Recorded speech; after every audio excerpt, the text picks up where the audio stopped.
When he came in, he wanted us to leave everybody and attend to him. So we explained to him, Ralph. Okay. We explained to him, and then he was like, he won't sit down. And my intern told him to get a card, a hospital card. He said, why should he get a hospital card? Because his name must be in the system. Once his name is tied in the system, it should everything should pop up. And my intern said, no, it's not done like that in Ghana. There he was angry because he was told it's not done that. That is not done in Ghana. And he started insulting us. We don't want Ghana to progress. Then he brought out the phone. But initially, I did a pressure dressing for him. In his finger that he said it was bleeding. It had bled. The blood had dried. So I just had to put a gauze on it so that we reassure him. He wasn't happy about it, so he took off the dressing I did for him. Then I approached him and I told him that I've done a dressing for you, so be patient. We have 2 trauma cases and other cases too are there. He wants us to leave them. He got angry and he started attacking. Yes, so he did this to me. Well, so that's the nurse at the center of this entire issue between this social media person and also the Ridge Hospital staff who were at the emergency department or the ward on that day. A committee was established to look into exactly what happened. The committee came out with their findings that there was no dislocation or fracture, as was earlier claimed by her. In fact, she's in court, as a matter of fact, and the Ghana Registered Nurses and Midwives Association also are taking a strong stance on this matter as a result of what happened on that day. Well, they are questioning the details of this committee's report, asking that an independent inquiry be put in place. Amongst this particular issue is also other very concerning matters that came out during this investigation, that all imaging services were down or had broken down on that particular day when this incident happened. Flowing from this, the Kolebu Teaching Hospital as well has issued a statement asking all its staff to ensure that they do not divert services that the hospital can offer to private facilities. We have a conversation this morning about the state of service delivery at the various hospitals in this country, especially on the back of this as well, and what the other agencies, I'm talking about the Ghana Registered Nurses and Midwives Association and others, are questioning the details of this particular report by the committee. We'll have a conversation this morning here on Key Point. We're just 3 days to that crucial Akwatia by-election. A new survey by the Global Info Analytics has projected a win this time around for the National Democratic Congress candidate Bernard Baidu in this by-election scheduled for Tuesday, September 2, 2025.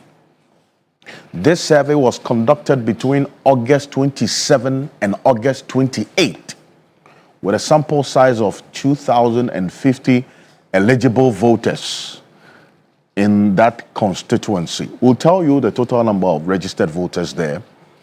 In the previous survey by Musa Dankwa, in fact, that was the early part of August, what the details were and what is happening now, what led to the flip that we are seeing, because the first survey put the new Patriotic Party's candidate ahead of Bernard Bediako, who's the NDC candidate. Well, as you do know, this by-election follows the passing of the late Member of Parliament for the area, NSC Alcomi, on July 7, which created this parliamentary vacancy. A lot of concern has also been raised about the security ahead of this crucial by-election. The Ghana Police Service has deployed thousands of men on the ground. But beyond that, how would that also forestall any act of violence in that by-election? We'll have a conversation this morning here on Key Point. Also this morning, the Office of the Auditor General has been the subject of conversation before the Public Accounts Committee. That is the report of this Auditor General for the year 2024 has revealed a number of concerning issues, including what we have seen with the increasing amount of payroll fraud that went up over 300% compared to the previous year, 2023. We understand the Auditor General is going to be collaborating with the Office of the Special Prosecutor to recover these monies. We'll have a conversation this morning as to what exactly is wrong with the state of the law empowering the Auditor General for recoveries and surcharge. Reason why the Office of Special Prosecutors' inclusion in this fight is important. Stay with us here on Key Point on TV3. We're live on 3FM 92.7, also on TV3 Ghana on Facebook, on Voice of London Radio in the heart of the City of London, and Voice of London Television, and on a number of radio stations across the country. We'll be back shortly after this quick break. My guest will be seated. We'll have a conversation this morning, starting off with the poll tracker after this quick break. Stay with us.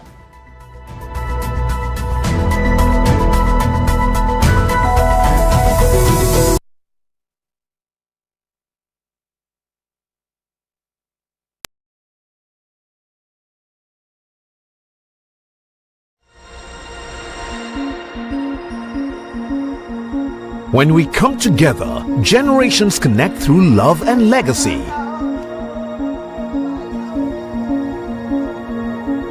In the present stillness, we see echoes of the past and enduring strength, founded on GASM's unwavering commitment. From generation to generation, GASM has been a cornerstone in shaping our nation's future.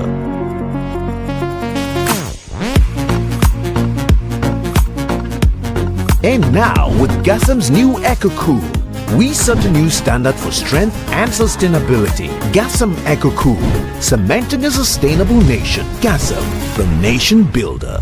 Alright, listen up. Colgate is on a mission. It's kind of a big thing. Colgate Herbal uses traditional nature's herbs and combines it with Colgate Science for healthy gums and strong teeth. New Colgate Herbal with salt combines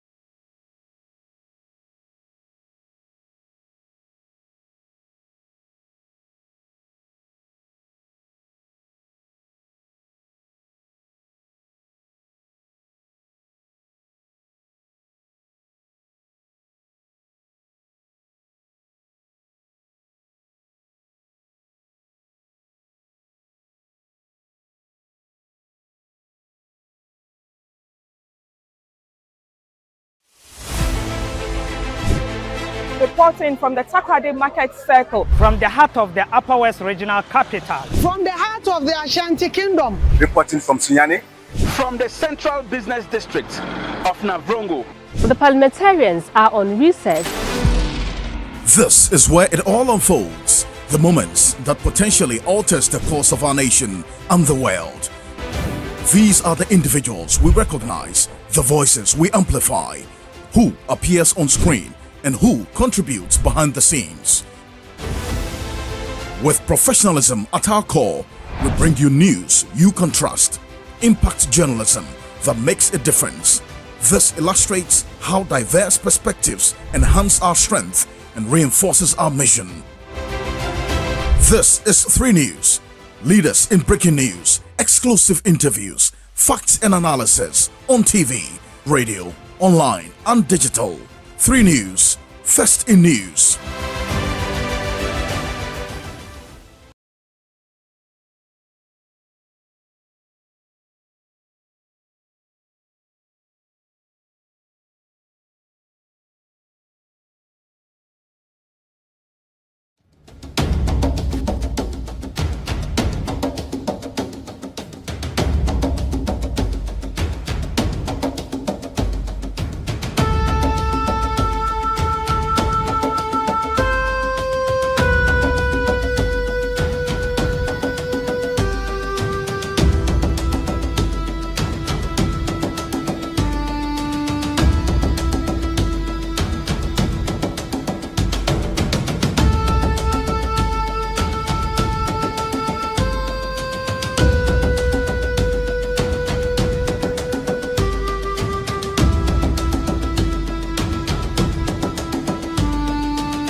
Reporting from the Takoradi Market Circle. From the heart of the Upper West Regional Capital. From the heart of the Ashanti Kingdom. Reporting from Sunyani.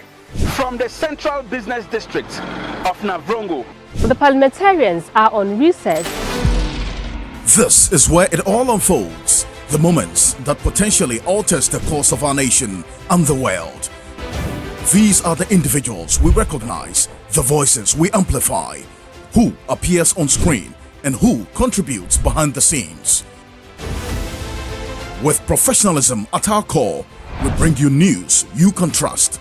Impact journalism that makes a difference. This illustrates how diverse perspectives enhance our strength and reinforces our mission. This is 3 News. Leaders in breaking news, exclusive interviews, facts and analysis on TV, radio, online and digital. 3 News, first in news.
Welcome back to Key Point on TV3. We're live on 3FM 92.7, also on TV3 Ghana on Facebook and on DSTV channel 279.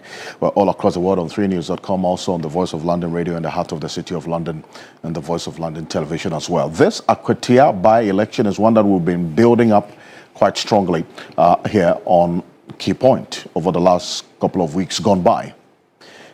This constituency can best be described as a swing one, and we'll show you why we define the electoral status of this constituency as a swing constituency. Because the NPP has won it 5 times since 1992. The NDC has won it 4 times since 1992. In fact, 92 they won it. The NPP boycotted that election. 96 they retained it. I'm talking about the NDC. In the year 2000, the NPP won it. 2004, they won it. 2008, that's where we had this crucial situation with the violence over there. And in that particular year, Kofi Asare was the NPP candidate who was declared winner eventually after that skirmishes and the violence that characterized that election. Baba Jamal, who represented the NDC, lost that election. In 2012, Baba Jamal came back strongly and won that election for the NDC. 2016, he lost to Mercy Edujemfi. In fact, we saw a huge margin of victory for the NPP in that particular election. That's the highest we've seen in this constituency. Then in 2020, Henry Boachi Yadom won this election for the NDC. 2024, we saw what happened with the dispute of that particular election results. That was now a matter of a legal battle and a decision by the courts. Eventually, the late NSC Alkumi was declared MP-elect, even though the merits of this case was still running in the courts until his death. But now, with unfortunate development of his death, we have to now deal with this by-election. Global Info Analytics has been at some work. They've done 2 polls in the month of August alone. And this period is crucial because it's just few days ahead of the by-election. It's a daring, bold declaration this time around by Musa Dankwa, as was seen as well in 2024 in the run-up to the election. In the first poll, this is what Musa Dankwa put out. But before that, let's give you a clear idea of how the overview of this constituency really looks like in terms of how things are playing out for the both MPP and the NDC. This is it. Musa Dankwa is going to be joining me in a bit here in the studio. But the matters of security has been of major concern as well. I'm going to show you what's happening because the IGP yesterday arrived in the constituency with his men. And already there's been some deployment on the ground to ensure that there is the security that has been put in place ahead of this by-election. Thousands of men have been deployed. A number of interceptions already made. Some weapons that were meant for or were en route to that constituency a little over a week ago was intercepted by the Ghana Police Service. What does this mean? Matter of security as well, and the measures that have been put in place by Christian Tete Yohona and his men. We'll have a conversation on that this morning. Musa Dankwa is joining me in the studio for the poll tracker. Mr. Dankwa, good morning. Thank you for joining us. Good morning. It's good to have you on a day like this. Yes, a very busy morning for me. Indeed, rightly so. You put out this poll just yesterday, and within this period of August 27th and 28th, that's when you conducted this poll. Among what, 2,050 respondents. How did you do this? How did you engage them, these respondents? No, it is face-to-face interviews in the field across all the 21 electoral areas of Akwetia constituency. And we spoke to them randomly in the streets of these localities, and they told us their view. All 21 electoral areas? Yes. Usually when we are doing our own kind of polling, we sample a few, but we didn't want to have a room for any error. So we covered everywhere in Akwetia. Everywhere? Yes. And these electoral areas, we see both MPP and NDC having their own strongholds in there. Yes. This 2,050 respondents was across. Yes, but the samples were deployed based on the total number of voters who live in each area. So the bigger electoral area, the more sample you get. And you say the confidence level is 99%? Absolutely. That's bold and daring, 99%? Confidence level, yes. So you're saying that with the outcome of this poll, we should believe you 99%? Absolutely. Mr. Dankwa, you're sure about this? I'm very sure. And a margin of error of plus 2.7. Yes. Plus or minus 2.7. Yep. And this you did face-to-face? Face-to-face. Engaging them? Yes. I see. We'll find out the questions that you asked because that brings up another conversation altogether in itself. This is the outcome of the first poll. The first poll that was conducted between the 1st and 2nd of August is represented by the red bar in this bar graph. This latest outcome of the poll you did between August 27 and 28 is represented by the black bar in this bar graph. Solomon Asumedu, the NPP candidate, he's a miner. His company, that's Owo Company Limited. And then you have Bernard Bedu, he's a private legal practitioner. He has a very interesting story coming into this election. He was a lawyer to Henry Boche Yadom, the 2024 candidate. They went into the primaries, the democratic process. The lawyer, now won. And guess what? He's also the lawyer for Solomon Asumedu, the MPP candidate. That's interesting. So that's the client and the lawyer relationship going into this election. Pretty interesting development. But in the 1st and 2nd August election, that's the survey, you, out of that survey outcome, you said Asumedu was leading by 50% of the respondents saying that if elections were held on that day, they're going to vote for him. But at the time, Bernard Bedu had not been elected. Absolutely. That's one thing I want to point out. in that scenario, there were 3 candidates. And Coney was there, then the former MP, Boachie Adam too, was there, and this person was there. So we ran a scenario of the 3 candidates against Solomon Sumedu. So the responses, I think, did not really have a clear candidate. So that may have affected some of the numbers. But now, almost a month into that decision, we now have a clear view of what the people think. A clear view of what the people think. Yes. So you would consider that August 1, August 2 was not really, a certain clear view of the people. Correct. Because Bernard Bedu had not been elected at the time. Correct. So you pitch all the aspirants of the NDC going into that primaries with Solomon Sumedu. That's Bernard Bedu, Ali, and then Henry Yadom. Yes. And with that August 1 poll, out of the 3, where did Bernard Bedu place? He placed second. Second. Yes, he was doing 1% worse than the Coney guy. The Coney guy was doing 1% better against Sumedu than Patrick Yadom. That's Ali Coney. Yes, I was doing 1% better than Bedu. Interesting. Yes. Now we are seeing something different.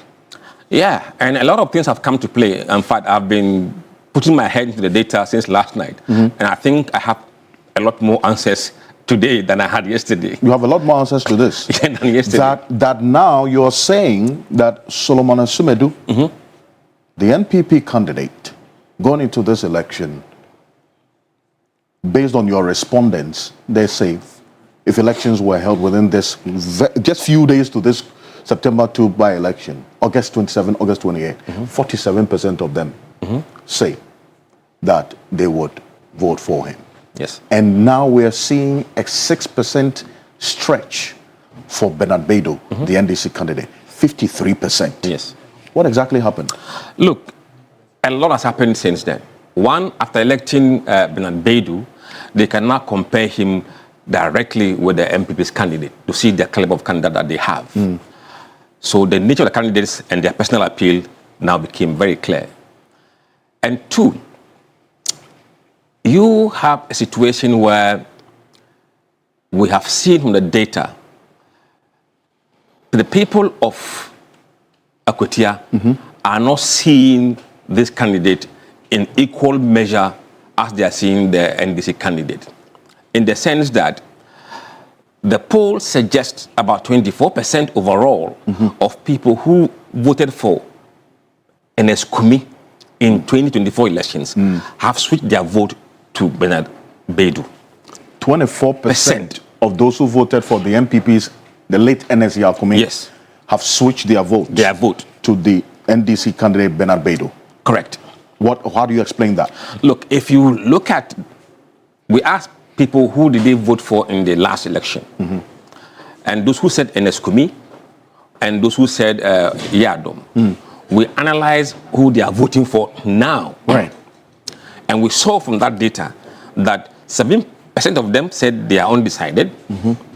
69% are voting for MPP's candidate, but 24% have switched camp from Ernest Kumi to Bedu. Now, when we dig further to see what is the educational background of these people who are switching their votes or who are voting, we realize that a chunk of the voting switch had come from people with senior high and tertiary level qualifications.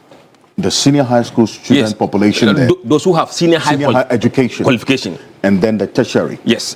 Why is that? Did you drill down a bit further? I think I can only conclude that they see Bedu as better candidate to replace Ernest Kumi than Solomon Sumedu. It's a minor we are talking about. Akwetia. And it's a lawyer. So they would prefer a lawyer to replace a lawyer. I see. So, yes, I mean, Ernest Kumi was on his way to be a lawyer, yes.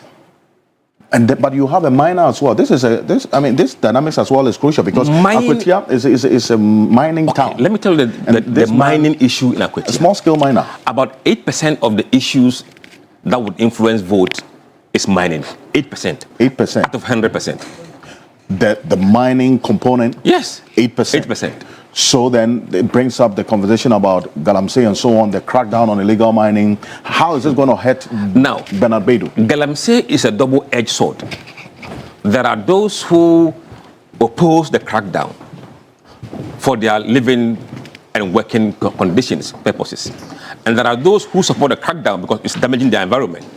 Now, if you look at the data from those who said Galamsey is a top issue for them, MPP Solomon is leading 48% among those people who say Galamsey is a top issue. Right. And then NDC Bernard Baidu is on 47%. So no advantage on Galamsey matters in Akwetia. Really? Yes. Even though absolutely this is a mining town. Yes. No, we need to establish that. And there's another issue as well that comes to play. Just to bear in mind that they are not the only two candidates going into this election. There is the LPG's candidate as well. Nearly 0%. He's doing what? Nearly 0%. Nearly 0%. Yes. That's point something. 0.3 something. 0.3 something. But the factors that you say with greater influence on voters, we'll get to that. But I want us to, when you look at the factors that you say would influence the decision of the voters, yes. Development projects. Number one. That's the biggest consideration factor. 42% of the people said development projects. Say they want to see development. Yes. But then that plays to the advantage of the incumbent candidates. You know, that goes without saying. So, yeah, that's why NDC is running that campaign, that strategy in the constituency. That our man can bring you development, and this guy cannot. But then there was development in motion, no? When NSC are coming within this period, also you see led the constituency. The belief is that if your sitting MP is from the ruling party, it will be easier for him to knock doors, get the doors open, than the opposition MP. I see. So that's why development projects is high in the area. The rules are very bad in the Akwetia constituency.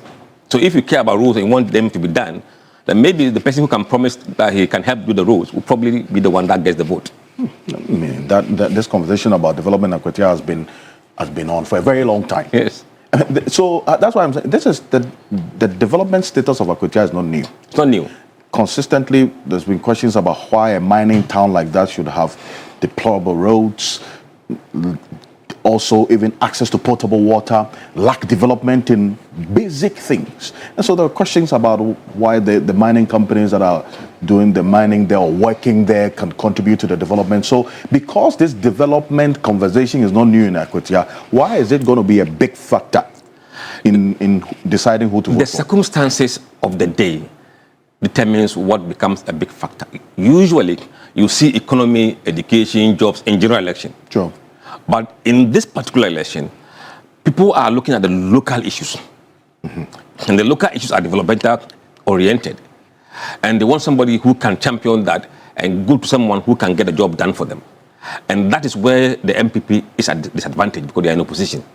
They say all politics is local. It's local. Essentially. But economy comes in closely. Yes. Second, 15% of your respondents say economy. Economy will be the second major factor that would influence their decision on who to vote for. It's their first, but it has 15% share. They would choose only one factor that would influence them. Right. I see. But then, well, you'll find economy as a subset in development, essentially. Yeah, but we want to make it like the cost of living kind of thing. Those feeling is what we call the economy. The bigger one is the bigger economy. Education. Yeah. Came in closely, 3. Yes. 13% of them. And that goes back to the point you made about the breakdown of the education level of the respondents as well. How did that feed into this? I think these are people who want to see free education and other educational issues resolved in the constituency. So for them, it's about improving the quality of education in the constituency. I see.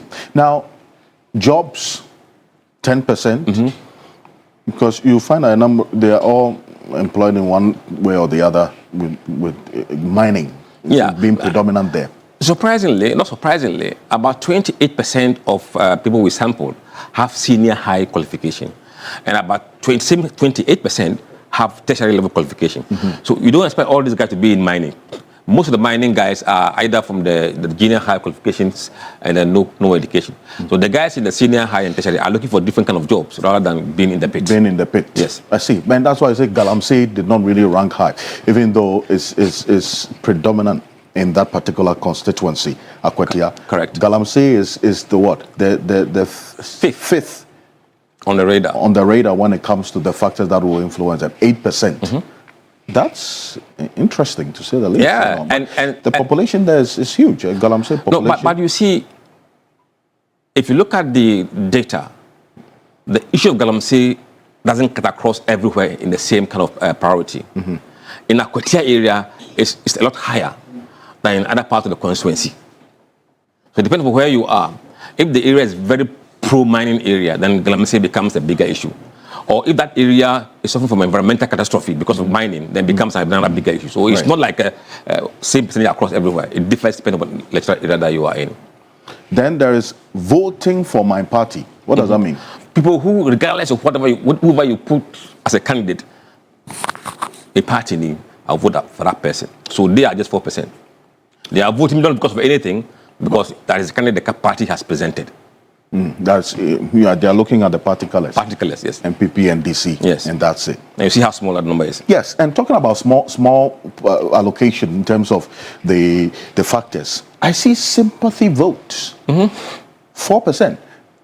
You're saying that those who, based on the death of N.S. Yaokome, they would be influenced by the sympathy of that incident to vote for the party that lost its candidate, that's the NPP, is just 4%? 4%.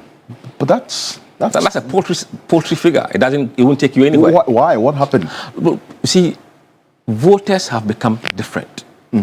From the days of Gerald Rawlings to the present day Gen Zs, right? About 75% of Ghanaian voters are below the age of 35 years. These guys are emotionless.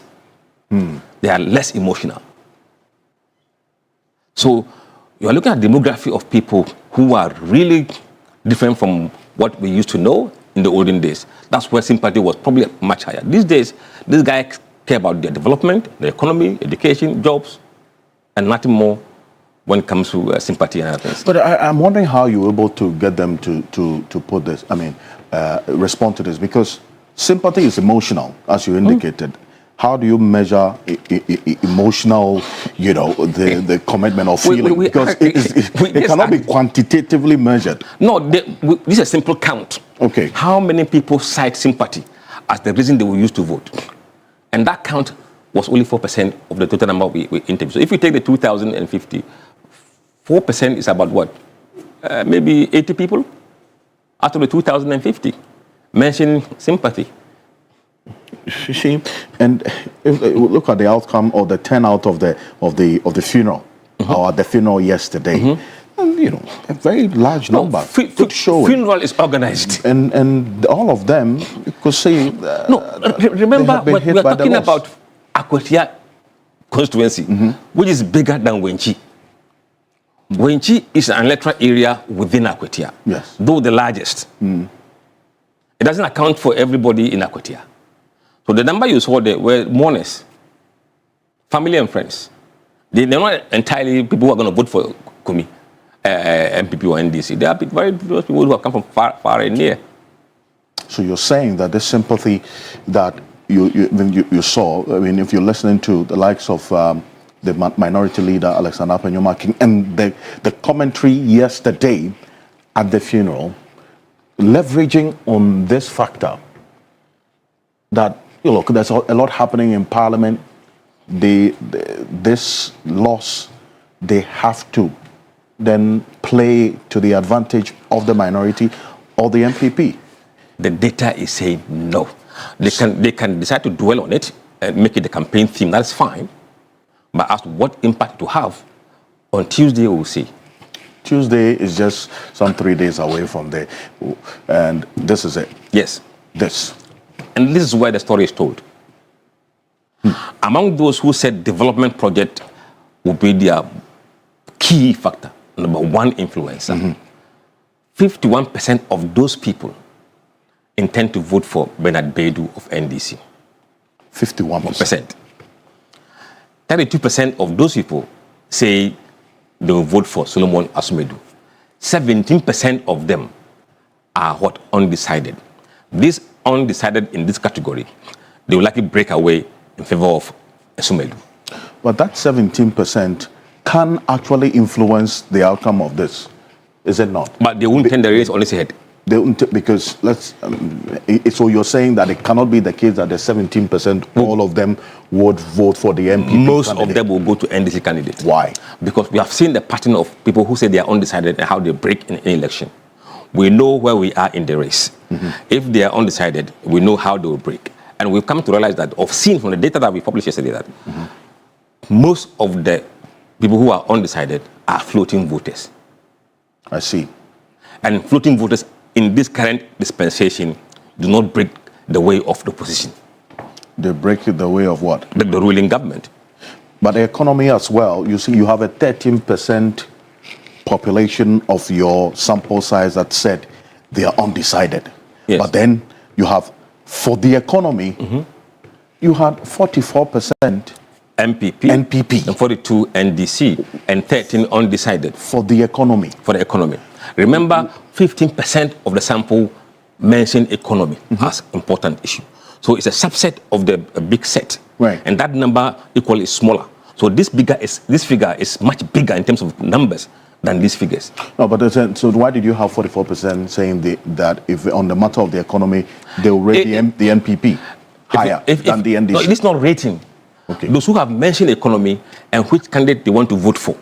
So we can consider to be that, okay, for those who want economy as a number one issue, more of them are saying that they vote for MPP candidate. Because you see, this relates to the question of the direction of the country in the constituency. If you compare to the last poll, the people who say the direction of the country has improved, is right direction has dropped.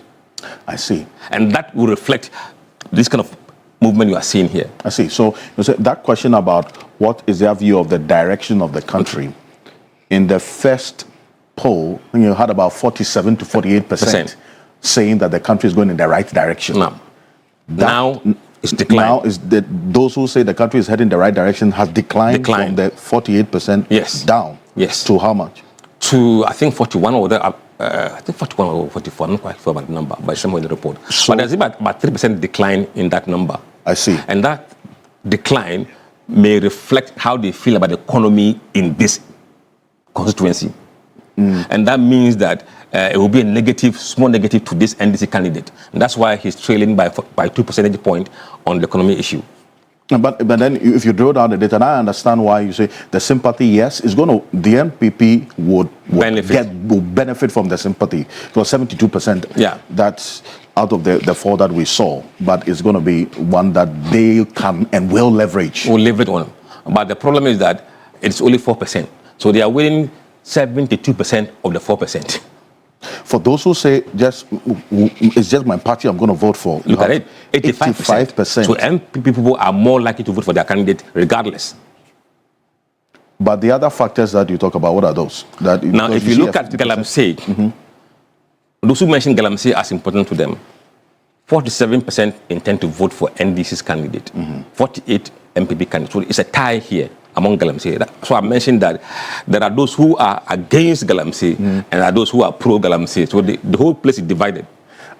But if there's a crackdown on Galamsey across the country, you would think that the miners will be upset. Because we saw Galamsey influence the defeat of certain persons in certain constituencies in the 2020 elections. So is that to say that the fight against Galamsey is not being won here? Not everybody is a miner in Akwetia. So look at the demography of the constituency. If you have a lot more people who have lower level qualification or no qualification, these are the people who find themselves in the mining pit. Right. So in Akwetia, they have a high, really educated population, tertiary and senior high. They don't go to the pit unless it becomes absolutely necessary. So they will look for different jobs. So they will not necessarily be backing Galamsey. I see. Now, well, there's a lot to chew on. So, Asimedu versus Beidou. Yes, that's electoral areas. You are pitching head to head. Head to head. NPP, NDC, and this is it. Explain to me what we are saying. We look at the top 10 electoral areas in Akwetia constituency. Mm-hmm. They account for most of the votes in Akwetia. Mm. Now, the first one I look at is Wenchi. Right. That's where Kumi comes from.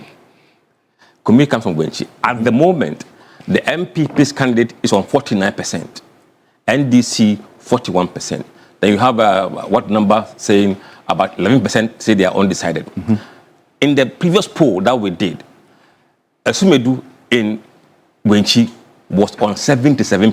77%.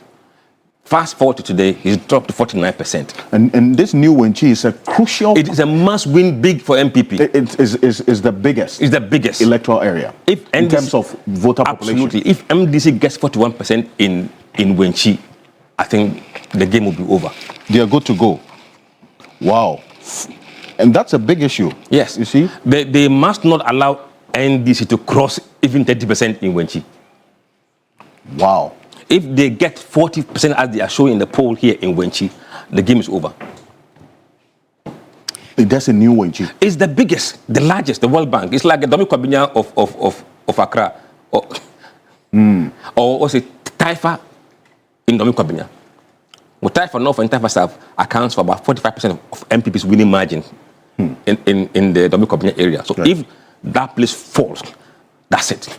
That's it. But then we are seeing as well in Okumani, 55%. That's it goes without saying. Let's look at a certain pattern. Yes. In the areas where NDC wins, sometimes the win is quite big. Look here in Kwame Kuma, NDC 60%. Mm-hmm. In Takrasi, 69%. In Budia West, NDC 70%. The highest number of MPP win is in what? Saddam's 60%, which is smaller area than the rest. In terms of voter population. And then the next is what? My hometown up in Amman, 58%. You say your hometown, that's where you come from? Yes. Interesting. Yeah, wow. Let's conclude this because my guests are already seated. How Ernest Kumi and Boakye Yadom vote intend to vote? This is where the story ends. Tell me. Look, to win a rerun in a place you won by 2,000 votes, mm-hmm. you must do whatever you do to retain your old voters. True. They shouldn't go anywhere. Mm-hmm. Because remember, there are no new voters who are going to join the register. Indeed. And likely there will be lower turnout compared to last election. So do as much as you can to retain the people who kept you in power last time. Mm-hmm. What do we seek? For those who voted for Kumi last time, you think up there, okay? Mm-hmm. Okay, let me have a figure in my head. Right. For those who voted for Kumi last time, 7% of them are now undecided. They can't tell whether they want to vote for Asumedu or Beidou. And these are people who voted for Kumi in the last election. I see. Now they are sitting on the fence. They're undecided. They're undecided. Whether to vote for MPP or NDC. Only 69% of Kumi's supporters or voters are voting for Solomon. Now, they've pledged the vote to Solomon. Pledged. I see. And so the remaining 24% here, in the black box. The 24% of the remaining have gone to join Beidou. That's the NDC candidate. NDC candidate. I see. But what accounted for this shift of this chunk of 24%? Remember I mentioned about the quality of the candidate. Mm-hmm. They don't believe that Solomon should be the one to replace their MP. And this very was coming from people with secondary qualification and tertiary. Remember? We broke this down. Uh-huh. Among these 24% that you are seeing, right, most of them are tertiary people and senior high qualification holders in Akwetia. Mm. So the matter of the educational level is very important of here. Those two. It's plain. Because you are putting a minor against a lawyer. A lawyer. And a mining town will prefer a lawyer to a minor? Because the previous MP was a lawyer or up-and-coming lawyer. I see. But that is explained in the next slide. So we'll do this quick. Yeah. This is it. Let's see among people who are voting for each of the candidates, Those who hold junior high qualification, NDC is getting 39% of them. And MPP is getting 44% of them. But those with senior high, 48% are voting for NDC candidate, whereas 38% are voting for MPP's candidate. Those with tertiary level qualification, 53% are opting for NDC's candidate, and 39% are opting for MPP's candidate. Among those without education, it is tie. MPP 49%, NDC 48%. So who are those propelling NDC to win? It is senior high graduates and tertiary level graduates, tertiary level voters. So these are the people who are causing MPP headache in Akwatia. This tertiary group? Yes, tertiary group and then senior high school holders. But these are people who benefited from free senior high school. This is not senior high election. This is local elections. I see. But is there a possibility that this outcome you have put a 99% confidence in would flip? Look, I'm even getting more worried for MPP this morning. You're getting more worried for MPP? Yes, this morning. Why? Because look, I've just looked at the data this morning. Where MPP is leading right now with 50, where they are leading, I compare what they got or how they voted in the last election to what they are doing now. Currently, in the areas MPP is leading, they are leading with 58%. Right. But the same areas, they voted for Eneskumi 67%. 67%? Yes. So Eneskumi's numbers have dropped compared to, Solomon numbers has dropped by 9%. In the same areas, Kumi outperformed. Wow. And then in the areas where NDC is leading, and that's the danger of it, where NDC is leading, in the last election, Kumi actually won in those areas. He won? Yes. And now NDC is up by almost 36%. In areas, they lost by 3%. I see that in the 2024 election? Yes. That's why I think I am saying that it could be much more worse than the headline numbers suggest. Because where Kumi won by 3%, MPP is losing by 36% right now. So this is outperforming their polling numbers compared to 2024 elections. MPP is underperforming. And these factors are as a result of what we saw previously. Yes. You know, we counted 32 by-elections since 1992 in the Fourth Republic. Just about 8 of them has been as a result of the death of candidates. And we've seen the voting pattern in all 8 circumstances when a by-election has been occasioned by the death of a candidate. Sympathy plays a key role. In fact, some of them, they put their wives of the candidates who died then and they won. And you are saying that 4% was what will account for sympathy in this one. You see, people have won elections. There was no exit poll to find out whether they voted based on sympathy. We assume. And that's the danger we have in this country. There's no single data to say that maybe candidate A won because of sympathy or B won for sympathy reasons. If you look at what happened in Ejuso, somebody died. What was the sympathy effect there? It was very close. Indeed. Right? Absolutely. So it's just a lack of data. Makes us to make a lot of assumptions, wild ones. And we can't prove them.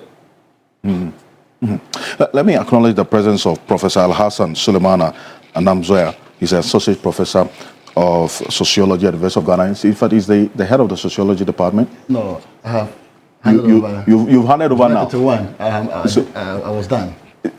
I think 2 months ago, I had to go. You were the head. Yes, July 31, just last month. Okay. I ended so just 3 weeks ago, you handed over. Yes, so you are no more the head of head of the sociology department. Immediate past head. Immediate past head. Prof, good morning. Thank you for joining us. Good morning. This is your first time here, and we do acknowledge your presence indeed. Thank you. Thank you so much for making the time to be here. And also joining us, Kofi Bento is a private legal practitioner and vice president of policy think tank Imani Africa. Bento, thank you for coming. Thank you for having me. Good morning. Good morning to you as well. And Professor Ransford Jampo is a professor of political science, the CEO of the Ghana Shippers Authority. Prof, good morning. Welcome. Morning. A few comments. just coming from France in cocoa freight negotiation. We succeeded in negotiating cocoa freights for the 2025-2026 cocoa season, and we were able to do so, pin down the shipping lines to ensure that they maintained the freights. They came with increases of their charges, but we said that that will not advance President Mahama's vision of helping to reduce the bring down the cost of doing business, and so we were able to pin them down to ensure that they kept the freights where they have been. And I'm excited to announce this to the good people of Ghana that this was successfully done. But let me also make the point that Anam Zoya is a very good friend of mine. He is the one great colleague of mine who helped my climbing higher the ladder of academic progression.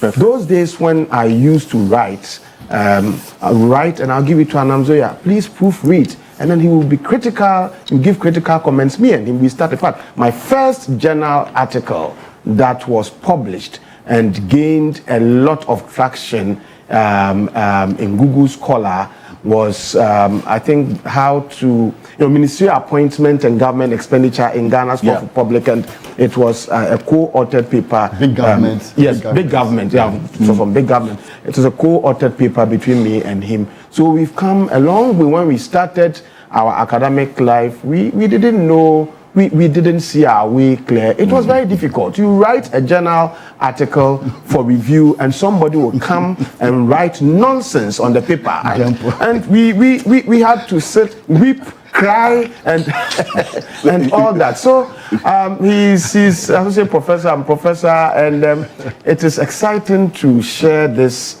platform with him. And I am proud to let people know that he was my helper as I tried to climb higher that ladder of academic progression. It's very Anam Zoya, good to see you here. Papa Jampo, thank you. It's wonderful. I mean, yes, gratitude is key. I appreciate it. Thank you. Thank you so much. Now, and Martin Pebo is joining us as well. He's the private legal practitioner, the convener of the Kumipreko Reloaded demonstration. Martin Pebo, good morning. Welcome. Morning, Mr. Ocansey. Morning. It's good to be here. Yeah, Ghana's #1 talk show, right? Yeah, unparalleled, undisputed, right? I hope we stay there forever. Yeah, so once again, once we've been able to attract Kofi Benson here, I mean, we are good. My personal lawyer, regime, and the house hot DNI. When they saw Kofi, they said that, hey, so you are my lawyer too then. So Kofi Benson is Martin Pebo's lawyer. And Martin is my lawyer. And Martin is but what in breeding is that? Incestuous lawyering. If you catch him, I'll come after you. Briefly, let me greet the people, the rituals. Of course, the first greetings go to the people of Ghana. It's exciting. Every morning when I wake up, I know that place where I disagree with Kofi, but our candidate won. It's exciting now. Ghanaians, we've done a good job at sacking Kofi and his people, right? I wasn't sacked. We are working. You say support Baumia, right? Yes, but I'm fine with you clearing those people. Okay, good. No, because the mess, the sleaze was just... I don't have a problem with that. Very good. The sleaze was just too much. And when you wake up, if there's no money in your pocket, you feel like at least some decency is being restored in our society. The bleeding is stopped. I mean, the guys were just taking everything left, right, center, and were left helpless. Ghanaian men will not get up and fight. Okay, of course, you waited and then you did the needful at the polls. So we are thankful, we are very grateful, and we hope that the new government will stay the course straight and narrow. Otherwise, of course, they know that what befell the MPP can befall them too. Okay. Yeah, so Chief Justice Yas Antua Sofo-Ekufu, good morning. More fire, the woman who stood up against her own relation.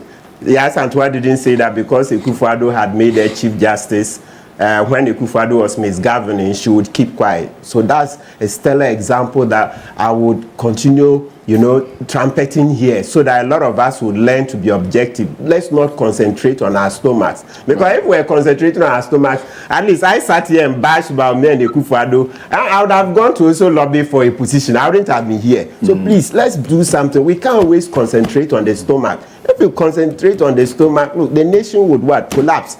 And if it does, all of us will what? Collapse, right? Yeah, so, and Domahini, I'll say Adeyo Ajimanbedu the second, good morning.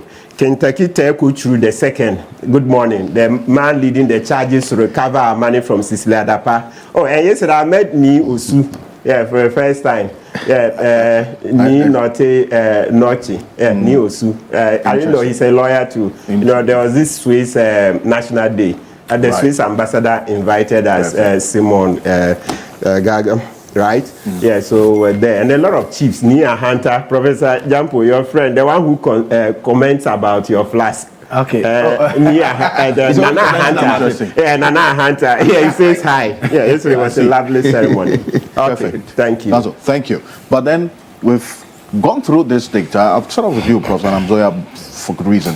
Because this is a bold claim, which is data-driven, by the way, by Musa Dankwa, that even though his first poll put the NPP candidate Solomon Asumedu ahead of Bernard Bedo at the time he had not been elected, now this last poll conducted between August 27 and August 28 puts the NDC candidate in the lead going into this by-election on Tuesday. 53% as against Asumedu NPP 47%. He says the confidence level is 99%. What's your confidence in this? So thank you so much, and good morning to the listeners. I came a bit earlier and I had a chance to listen to my brother. And I think that, like with many by-elections, what we have to also keep in mind is the fact that there's incumbency influence. So you may say that, yes, the NDC person would win because of all of these variables. But I also want to believe that incumbency plays a very important role in by-elections. When I saw your figure on development projects, I was asking myself, do Ghanaians vote on development projects? And if yes, then it means that either the figure that is a bit too much, or because the respondents have the view that when they vote for Mr. Bedu of NDC, then the incumbent government would continue developmental projects that have been started there. So it might not be that voters vote because of your developmental project, but because they believe that when they vote for you as a candidate for the incumbent government, that government will then continue your developmental projects. Otherwise, I think many would think that, okay, so we have developmental projects, we have roads being constructed, but how about the economy? Which in your case is just 50%. If you put all together, you get about 48% against 42%, which is only on developmental projects. And that's like almost equal. But economy, education, jobs, guarantee, voting for my party, sympathy votes, all accounting for almost the same percentage as that of absolutely. So I believe that the developmental projects are based on the fact that the incumbent would come back to continue those projects. That's my... I see. It's an interesting point you made, because the candidature of the two parties also came to play, based on what Mr. Dankwa indicated, that even though this is a mining town, most of the respondents who have secondary and tertiary education there tilted towards the lawyer as against the miner, even though this is a mining town. But you're saying that a lot of these people are basing their decision not so much on the candidature, but a lot more about who will bring them development? Yes, that's why I want to make the point clear that it's not about who will bring development, it's about whose government is in power. I mean, even if you are a lawyer and you're in a position, it could flip. Let me also add, even the sympathy votes that we discussed a few minutes ago with my brother, if the person standing were to be the spouse of the deceased, that could have also been a bit different figure that we are seeing here. So the sympathy would go... It would have gone higher. Yes, we've seen instances where somebody has died and the party would fill the person's spouse. Yes. In that case, you have more people filling for both the deceased and the spouse. But so the person matters. Circumstances also matter in terms of voters' idea of who to vote for or otherwise. Well, we saw that circumstance play out in a number of ways in the central region, and even I also was working on as well. You know, when you put the spouse of the deceased MP there, the MPP decided to take a different approach this time, because in previous instances or in the immediate past, they've had the spouses of the deceased MPs now contesting, and that played to their advantage. You think they should have gone on that same path? I have no idea who the spouse is, and I don't know how much consultations were done between the party and the deceased family. But if in the past we have benefited from such arrangement, where when we fielded the deceased spouse, we got the necessary votes. I think by such examples, NPP should have also considered the spouse of the deceased MP. As I mentioned, I have no idea how much was done in terms of consultations between the party, MPP, that's my party, and that of the deceased family. If that was done, perhaps the party in its own wisdom has found it necessary not to field the spouse of the deceased MP. And then therefore coming out with a minor. And that also has its own implications, because Ghanaians today, whether they are educated, uneducated, are not very happy with Galamsey.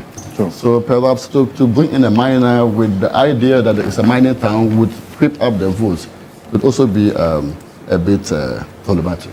Mr. Bento, we want to make a point? No, I'm fine. Perfect. Now, Mr. Bento, based on the point, in fact, Prophet Namzoya has brought some other dimension to the conversation as well. Looking at the candidature of the two political parties, you have now, as I referenced, the history of the NPP MPs who died and the approach that the NPP took in the immediate past, which has worked for them, at least based on the results that we saw until 2024, when I also were gone. You know, they lost that, and as well as what happened as well in the central region. He says, Professor Namzoya says that based on that history of success for the party, fielding the spouses of the deceased MPs, they should have gone on the same path. But the party also weighed another advantage that they thought could work for them. They put a miner there because this is a mining town.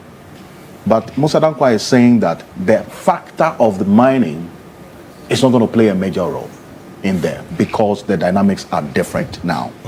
You have an educated population in there that is tilting towards a lawyer. Mr. Bento. I think he's right that there would have been a bigger sympathy vote if they had put the spouse of the previous MP there. History has shown us that.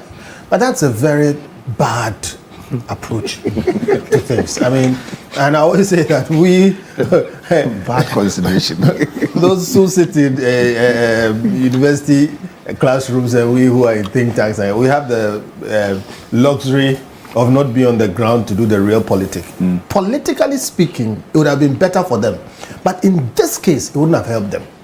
Right. The dynamics are very different. I do believe if they had put the spouse there, they would have still lost. I do believe. Really? And yeah, I would defer to Musa and Co, because those of us who deal with data like this, it's not easy to find this information and come and speak to it like this. You sleep in the bush and everything. So when I see data which you can tell was properly collated and etc., I respect it. But I agree also because you had a previous election. It wasn't clear who was going to win, even though the indications were there. That dynamic is different than now. When you have an incumbent, do not ever underestimate the power of incumbency. And that's what is driving this election. Right. You have an incumbent who is still in his honeymoon. And by every measure, President Mahama has done a very good job holding this country together. Okay, and so he is still enjoying that honeymoon. Then you have a situation where, if you say, I believe mining matters. You believe mining matters? Oh, I do. But they've done some things with mining. Look, as we speak, the task force has been disbanded. The task force going around the mining task force, yes, on Galamsey, yes, has been disbanded. Check the news. I saw the news across. They've, there was some, even a clip going around. But there's been an announcement. It's been a number of things have been done in mining. Yesterday, I saw a letter that said that they were moving to repeal 24-26 or so. Yes. A number of moves are happening in mining now. It doesn't look like it is a big issue here, but it is. All right. But look, what is driving this mainly is the fact that you have an incumbent who is popular and still enjoying their honeymoon. And two, when you live in a village with only one car, thank you, and you need to travel to town, and the driver asks you for a favor, you put aside everything and give that driver, what they are looking for. What I mean is, development projects in Ghana are a big issue when it comes to elections. And the one who seems like they can deliver that will get it. In other places, in America, for instance, they'll tell you, is the economy stupid? Period. That's right. In Ghana, the economy is more like development projects. People don't care about inflation and GDP as much as they care about their roads and schools and KVIPs and all those other things. So, as far as I'm concerned, I totally agree with what's going on here. As for predictions and analysis and things, little things can happen. But Musa has, paid his dues, and we think that you can look at this. However, question is, what would this change in Parliament? Well, that's going to be another the layer of the conversation. That's something that should be looked at. So, in short, what I'll say is that, look, if I were MPP, I would take a back seat, do my best about this thing, but let it be. Let it be? Yeah, let it be. That what? They should just accept that they're going to lose this. Well, what are you going to do? Okay, look, one of the things I am happy about in this country is that we can go to elections, fight it hard. You lose, like Baumia did. You come up and you say, we did our best, it didn't work, we move on, we, prepare for another day. So what I'm saying is that, but for the fact that it is Musa, we can put all kinds of doubts on it. But for all the other things that I've also spoken about, what I'm saying is that the indications are not that positive. But the important question for a party like MPP and for the nation, for me looking, I'm like, what difference does this make in Parliament? All right? For MPP, what difference does it make to you in terms of your politics and calculations and going forward? Trust me, on a scale of importance in MPP, this is like 1%. Why? One extra seat in Parliament won't make much of a difference. True. What they have to focus on is what is going on now, the election towards their flag bearership. The flag bearership. All right? So, put everything together, and I understand the politicals and all that they will say, but at the end of the day, okay, let this be. See, we talk about how the dynamics will not change in Parliament. The NDC still has the numbers to do whatever they want to do. Right? Even if the MPP wins, assuming it's just going to be an additional one moving up to 89, inconsequential, which would be really, for the lack of better expression, irrelevant to the workings of Parliament. Absolutely. Essentially. But then there's a fight in there as well in the constituency. An unnecessary fight. You think the battle for Akwetia is an unnecessary one? See, Akwetia has a certain character. Like you say, Akwetia is like a split place. True. Okay, so it can go any way. Absolutely. Today it goes NDC, tomorrow it will go MPP. So yes, there's a fight, but in all strategy, you have to weigh, okay, the potential significance of a particular battle. If you see a rope, a big ball of rope, there's one that if you pull, everything will unravel. There are others that if you pull, they will even tighten. And that's the kind of calculations that politicians make. So question is, it is a fight. But what is the significance of this fight in the present scheme of things? Like I said, you have a president who, by every measure, is doing a good job. Yes, it is in the first year out of 4. But he's ticking all the good boxes. You have a situation where in Akwetia, they are looking for certain things that the opposition can't give them.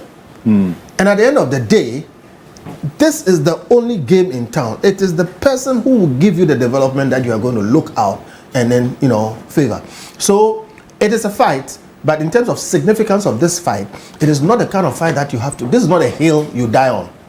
I think that they should do their best, but they should focus on the election coming for their flag bearership. That's the one that can kill them or make them strong. No, yes, for example, all politics is local, and indeed, that is what you see underlining all the points that Mr. Bento made just a few minutes ago about these factors we are seeing, corroborated as well by Professor Namzoya. But then again, that element of who is representing the political party. Mr. Dankwa, you say that, so if the MPP had put up any other candidate apart from this minor, would things have changed based on the engagements that you had with the respondent? I don't want to speculate because I don't know who else they would have put on the ticket. And that is why the political parties, before they come up with an announcement who they are nominating, they should have done an internal poll of their options against the possible options and see which is stronger. Right. But if they have done that properly, I don't think this was the best they had. Really? Or this is the best they had. Because there are people there. Kate Jemfo is there. I don't know whether he's physically strong to contest. But I believe Kate Jemfo would have been a much more formidable figure. Because she has a national appeal. That can rub off locally as well. The women's organizer? Yeah. Kate Jemfo? Yes. He's from that constituency. For example? Yes. Well, I commend the nation's poster.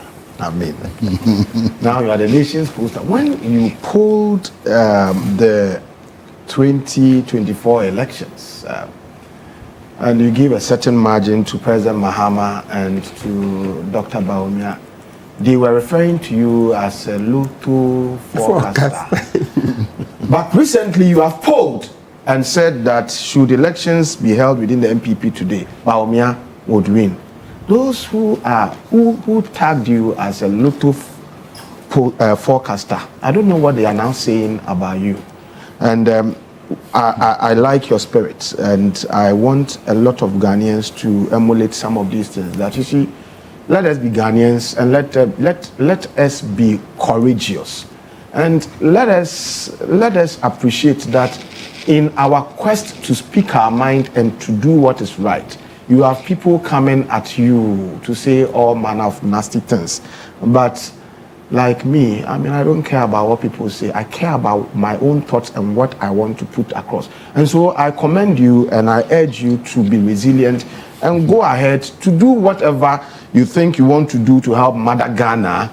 Once you are driven by data and you have empirical basis for making those projections, let people call you names. But those discerning among the good people of Ghana, they would laud you and applaud you. Now, the MPP in my mind, okay, I would want to, I don't know whether they will listen. It appears that they still are not appreciating the enormity of task they have to sit back and just reorganize.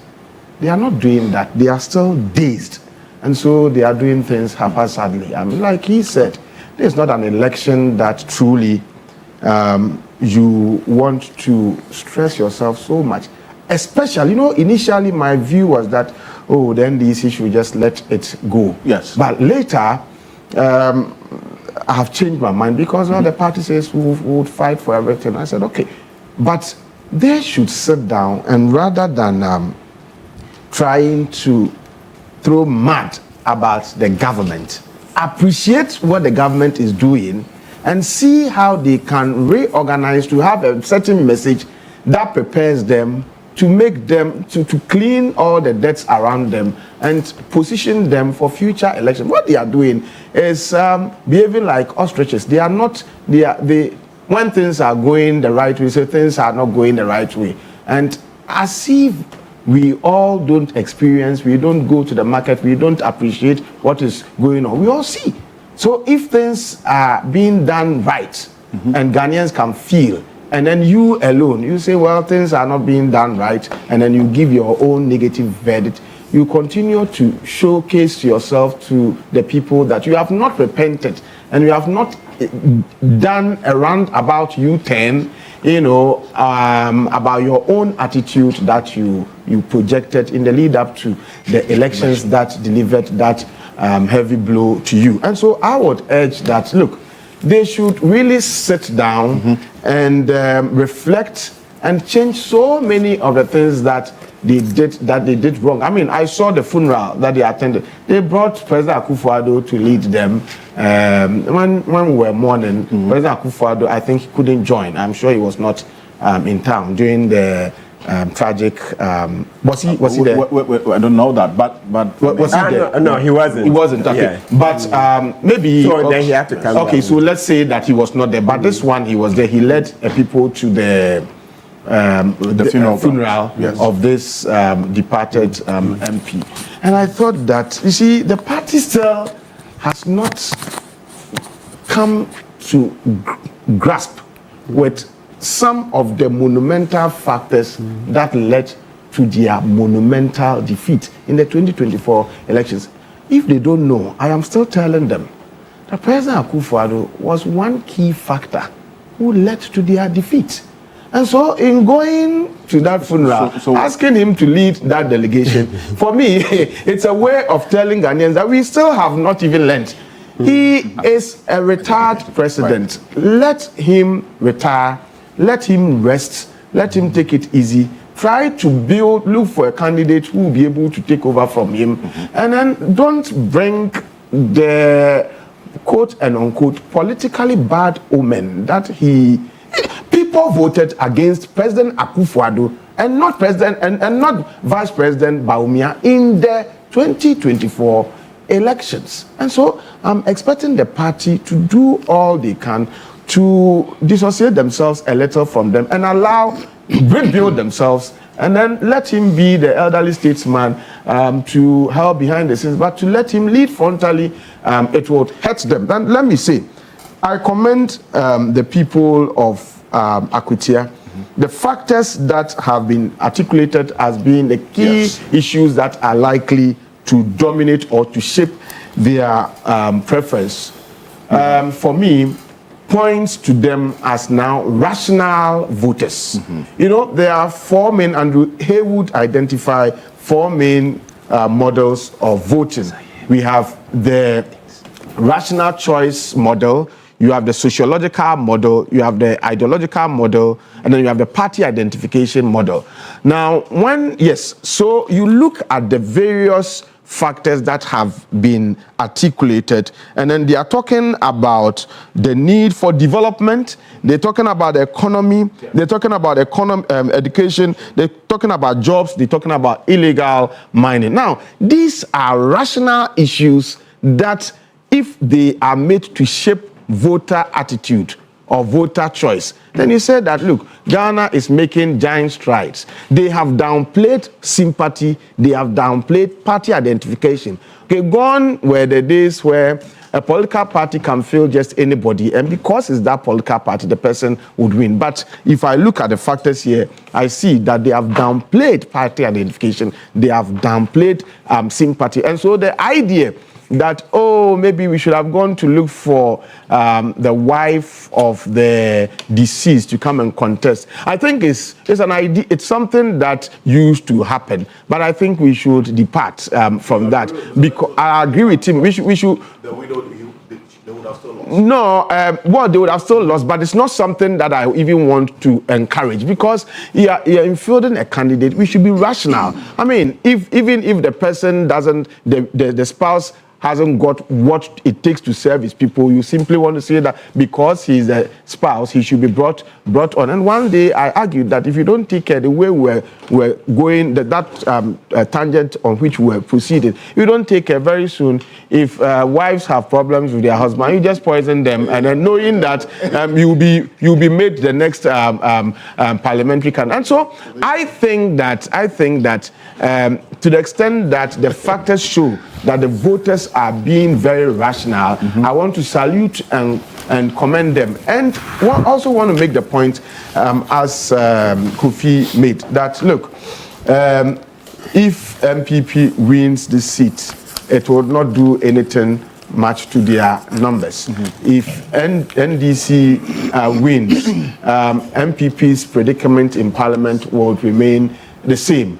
And so rather than focusing so much on this election, let them focus on how they will rebuild themselves. The current executives leading the party, they are part of the problem. And unfortunately, they are being allowed to shepherd whatever rebuilding process that they have in a manner that perpetuates their own interests. And I'm telling them that unless the MPP undertake a very drastic rebuilding process, it would be difficult for them. Their chances in future elections will still remain bleak. And so it is important that they are made to know some of these things. I'm a Democrat. I believe in multipartyism. And so you need a credible opposition that is well prepared, not an opposition that suffers threats of disintegration. Look at the letter that they wrote forgiving those who have left the party. And I said, are they serious? They left on their own volition, and then you had to write a letter to say, okay, if you have done X, Y, Z, then we are sacking you. And if you want to bring them on board, look at the way they wrote it. I've heard some of them telling them that we even left when you were in power, not when, now that you are in opposition, what do we need you for?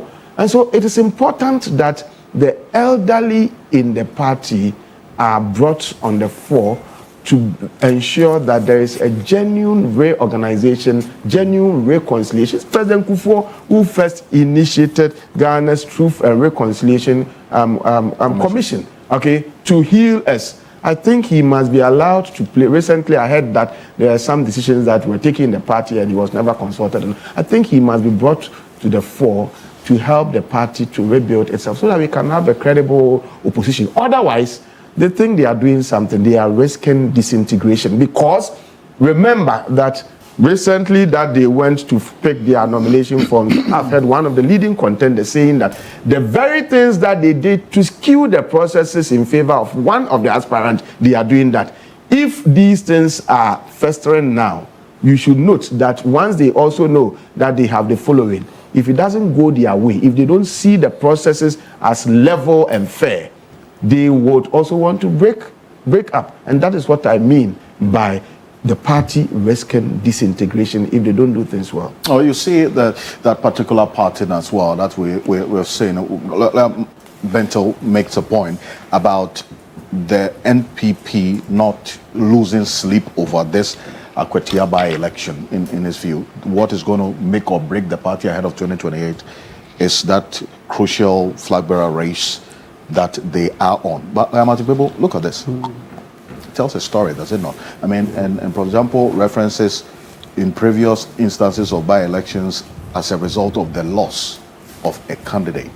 Because in all those by-elections, as I referenced since 1992, is it that been that the result of the resignation of a candidate or switching, a resignation of a member of parliament, switching to another party? 8 of them has been as a result of the death of a candidate. And they've all gone a particular direction. You see sympathy playing a key role. Yeah. Things are changing. Okay. That's what this tells us. Yeah. That voters are beginning to look out for something more than just sympathy as a result of the death of a candidate. Yeah. How are things playing out for you from what you see here? Well, it's good. It's good.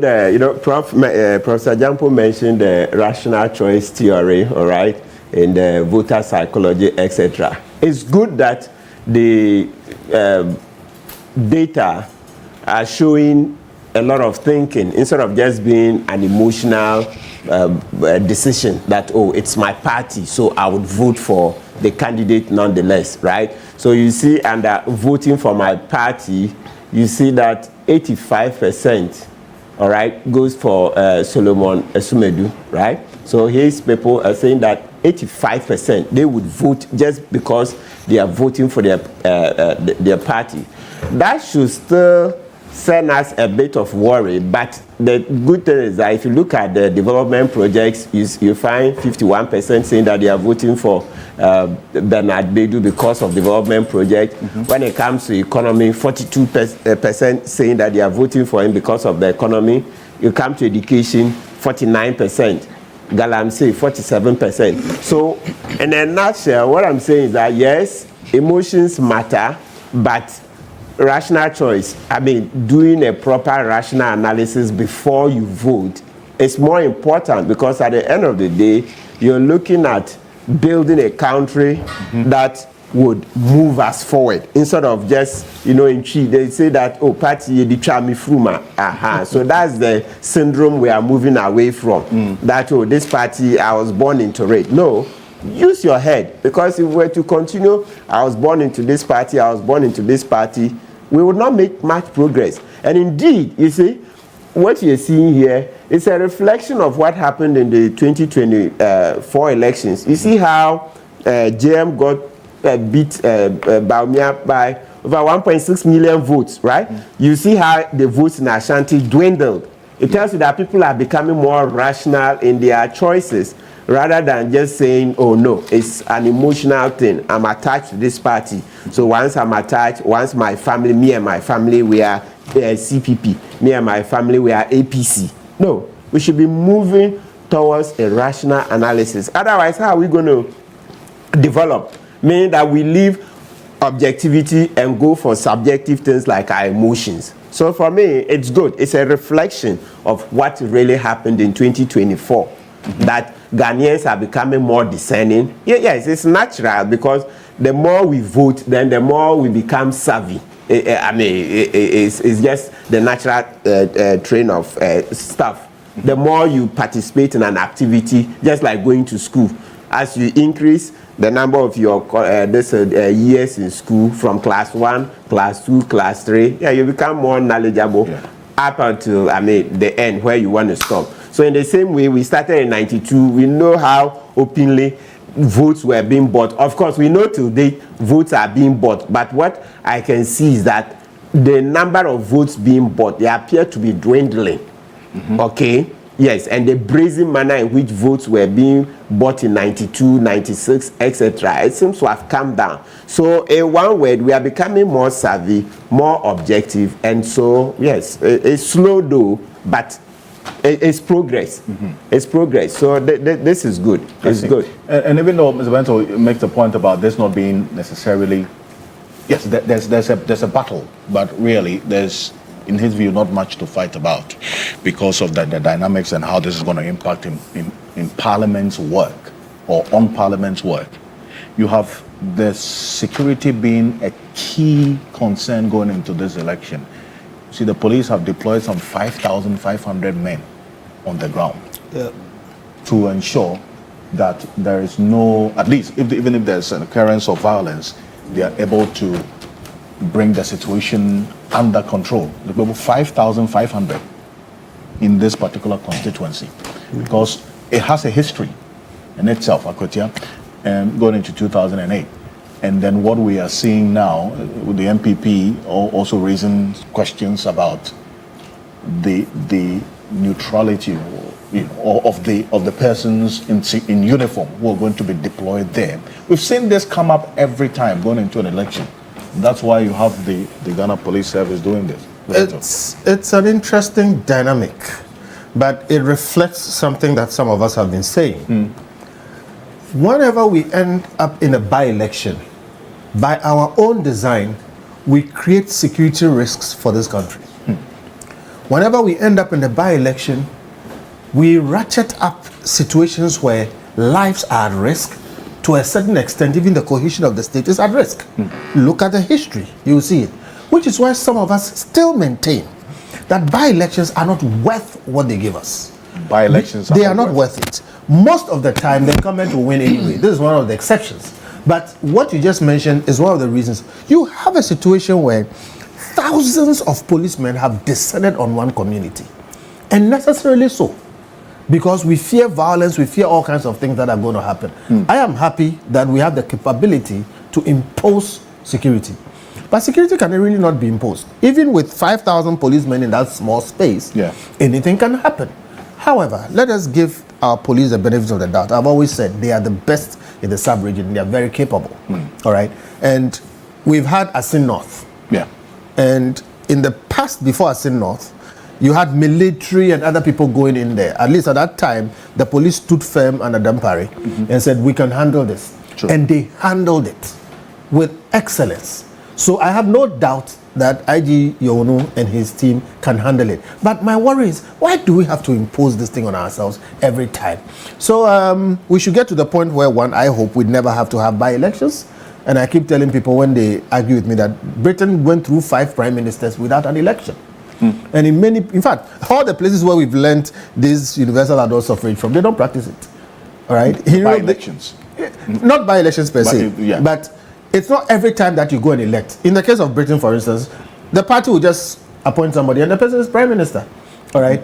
In other places, different things happen. But we have insisted that we are going to stress ourselves every time. If you know the cost of this, and we've just been saying this is an inconsequential election. So must we design a thing like this that will cost us so much? God forbid somebody may die. You have 5,000 policemen living rough over there and go through all of this, for an inconsequential election. If I have my way, I'll say anytime there's, a situation like that, just let the winning party appoint. I don't think we'll lose much by that. I know there are people who disagree, but I believe there's a lot of merit to that argument. Professor Namdoya disagrees. As political scientist, I disagree to, but I believe in also rational thinking. Okay, if it doesn't make sense, I mean, we sometimes would have to move away from theory to practical thinking, and so. But I think it also one way or the other, activates the political life of the community. So, to what extent and at what cost? I agree. Sometimes you may wonder, lives lost. But also other times when we have the by-elections and people come on board different political parties, it also helps to bring out the political life of the constituency. And also we can also mention about how goods can be distributed. I mean, if there's elections, by all means, there will be developmental projects, monies will go there, and all these things that is wrong.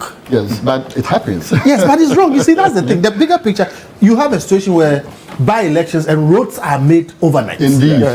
Millions are spent. They put asphalt on dirt. In 1 year, it's washed off. True. That is a waste of public funds driven by a by-election. If we didn't have a by-election, that money would have gone to better uses. It is not a positive, it's a negative. The debate will continue. Very well. Yes, so it's good this time it's not happened. I have one of the texters saying that. Because this election is a foregone conclusion. There's no fight in this election. Oh, okay. Look at what Musa is telling us. Yeah. Okay. I agree that Kate Jemfua would have been a more formidable, opponent and all this. You agree with that point? Oh, yes, I do. That Kate Jemfua, if so considered, absolutely, she's already known. She's very entrenched in that place. She's been sold well, and her links are strong. All right, it's not a personal endorsement of her. Okay. I feel we must have a certain, But the truth is, this election does not look like one of those which is competitive on behalf of the MPP. So why should we stress too much about it? And many other the single most important thing by-elections have given us is violence and expense. Most of them, more than 90% of them, have gone to the incumbent party. So I'm saying if we tweak it a bit and we say, look, after 4 years, what is it? The party won. Okay, just let the party appoint. Britain went through 5 prime ministers by just appointment. We don't have the time. I could have gone through all those things, but I think it's one of the things we should look at. It's not worth the expense. But then that defeats a certain process that we have seen. Yes. No, I mean, there's a sense in what lawyer is saying. I'm just having the opinion that political activism, political participation, political articulation, all matter when there's election, whether by or normal elections. And when there's an election, all these things come to play. So there may be consequences, negative ones, of course, but of course, we should also be mindful of the positive consequences.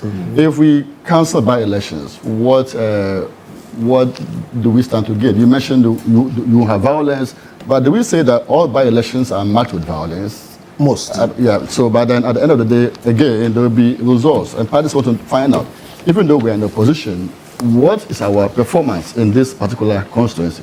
We may go and lose, or who knows, we may win. You can never tell. Elections are, you can never predict, even though I respect most of the figures, something can happen just the day of elections. And then MPP can win. So let's have the hope that for by-elections, it can be anybody's call.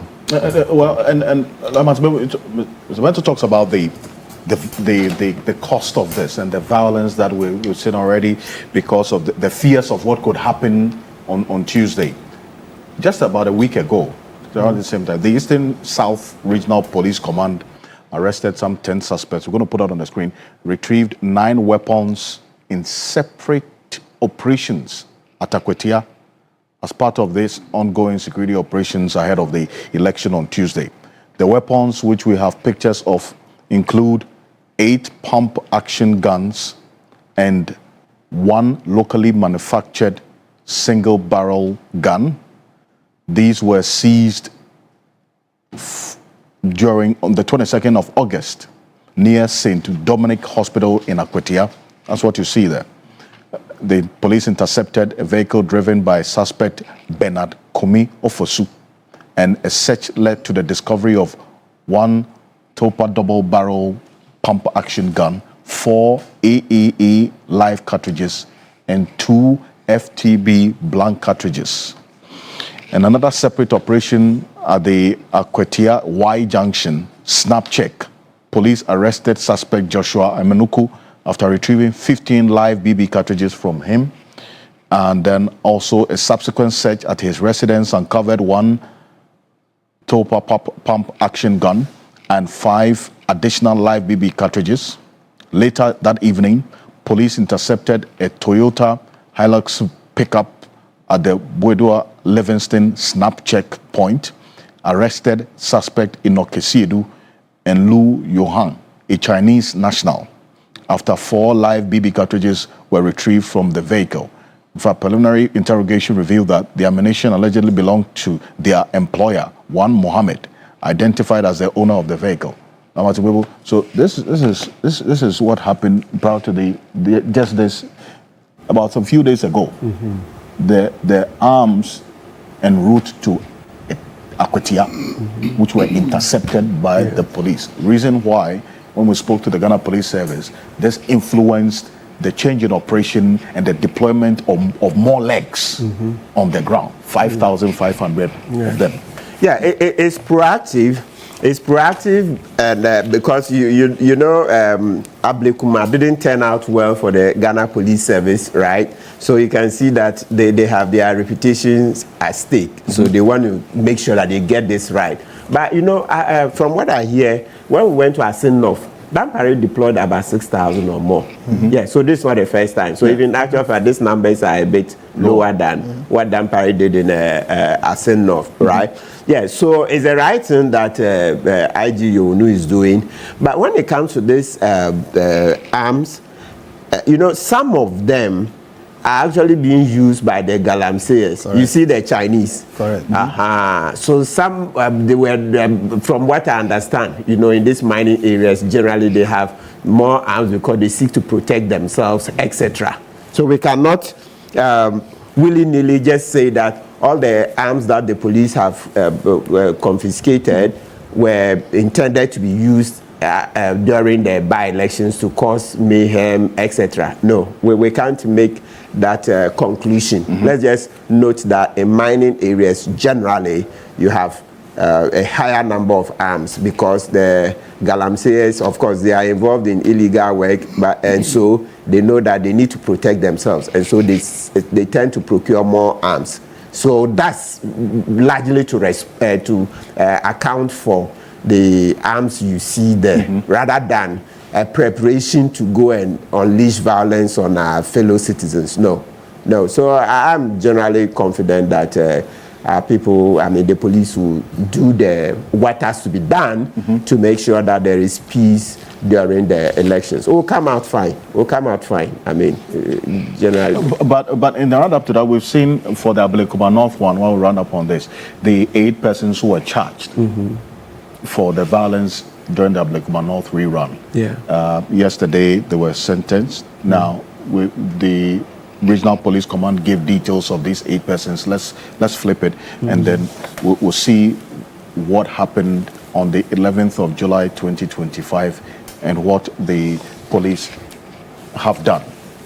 as to whether this is going to serve as a deterrent whatsoever to this election ahead of us. Yeah, it's Mohammed a deterrent. Abubakari, 32 years of age, a private security officer. Tijani Mahamudu, 38, a driver. Prince Jakwasu, a businessman. Anas Mohammed, an estate developer. Mohammed Hamza, 35 years old, a mechanic. Yeah. And then you have Dako Otibu Samuel, 33 years old, businessman. Musa Muntari, station manager. Ali Said, alias Bomba. Let me quickly say that, you see, I read this and I was very much impressed. Those who have been accused, and I'm told some have some been jailed. No, but they were fined. If you fined. Yes, it's good. It's good because I juxtapose this to a previous time when people went to misbehave, they were sent to court, and some people had the courage to go to the court to say that they are going to free them. I juxtapose this to a whole committee being formed to look into by-election violence, and then the president issuing a white paper to counteract the findings of that committee's work. I spoke to some of the key members of that committee. They were disappointed, but because they were gentle people. Timid. Let me. Why gentle? Ekufuado did the wrong thing. Come out. You let me make my point when it gets to your secret. Why gentle? But some of them were very gentle. Behind the scenes, they expressed disappointment. I said, but why won't you talk about it? Said, we have decided not to talk about it. We've given our report to the president. No. But you have a new era where these guys who did the wrong thing, are not being shielded. Excellent. They've been taken through a due process. And so I agree with Kofi Benton if he says that, look, the government of the day is taking all the right boxes. Yes. And so some of these things, you think Ghanaians are not discerning, you think Ghanaians are fools, they can't see it. They see all these things. And so when you turn around and then you mount a political platform and then you rather say that things are worse now than they were before, it tells you that, you see, you are right. But perspective is important. Indeed. In a situation like Ghana, we move forward, we develop. Trust me, the treatment of those the people who committed those crimes is part of why NPP lost the election. Because absolutely, we were critical up to the last day. We are still critical. It was a bad thing. They did a poor job. It was retrograde. It was bad, and it's part of why they lost the election. So I think we've learned our lessons, and yes, this government is moving in the right direction. But look, you saw a man fly to attack a woman. All right? What kind of man does that? What level of depravity makes you do that? And those guys got slaps on their wrists. They got fines. Agrada is in jail for 15 years for scamming people who went to church because she was lying to them. My point is, this is progress. But more could have been done. It could have been better. When you see a brute fly at a woman and attack the person in public, what will he do privately? So those small fines. So for me, I'm saying that's progress. But it is not good enough progress. If you call Agrada is in jail for 15 years. So the 6,000 each that was slapped on them. That's what the law said. We are lawyers. Hold on. The point is this: the state has so much in terms of options. The way they charge you can predict that you will be acquitted. So the process, how you are charged, and all of those things, it's within the bosom of the state. Okay. My point is, if we could do, us in the state, could manage and put Agrada away for that long, then when you have people who have done a thing like this, definitely they are charged, the way they are handled, and all those other things should lead to more than a 6,000 CD fine. Let me tell you why. The people who got them to go and do that work will be happy to pay 6,000. And it is not a deterrent at all. So if they have to get another set of people to go and do that. Did you say at all? At all. It's like, conviction. Look at their names, they and their family. Hear me. No, I said this is progress. Listen, the people who got them to go and do that job are not deterred by paying a 6,000 CD fine. They are prepared. They are ready for that. So for them, they'll get a new set of people. It is these guys who have a criminal record now It is these guys who are going to pay a price now, etc. And there are a million of them. Yeah. What we need to do is to track down to the financiers and the people who procure political violence. Absolutely. And deal with them. So I'm saying this is progress. But I hope in future we do more, because political violence, I don't want to digress, but it starts small, it blows up, and then you can't hold it back. It has led to civil wars. But you see, let me quickly say this, that you see, the reason why I say, Kofi, you are a lawyer, and you should know more of this. I mean, of course, the fact that you're a lawyer does not mean you shouldn't also think proactively in challenging and questioning the status quo. But you know that per your own laws, there are certain fines, legal fines. Depends on the charge. Depending on the charge. Yeah. And I've been once upset before that somebody did something that was so wrong. Yeah. They took the person to court and said something penalty, whatever. Yeah, penalty. And penalty. And I said, one is 12 cedis. And they did a calculation. I said, then this one would encourage people. It will encourage people to do what is wrong. So I think that they administered the punishment in a manner that is in line with what is in our law. But I also agree with you that maybe going forward in thinking about how we can prevent the recurrence of some of these things, because regardless of how annoyed and angry people were, I mean, I personally felt that Howard Kumsen had no business going to that place, given her record. Yeah. Okay, but regardless of how angry people were, I cannot justify how a man could dive like a zimpa. We used to have some frogs, we call them zimpa.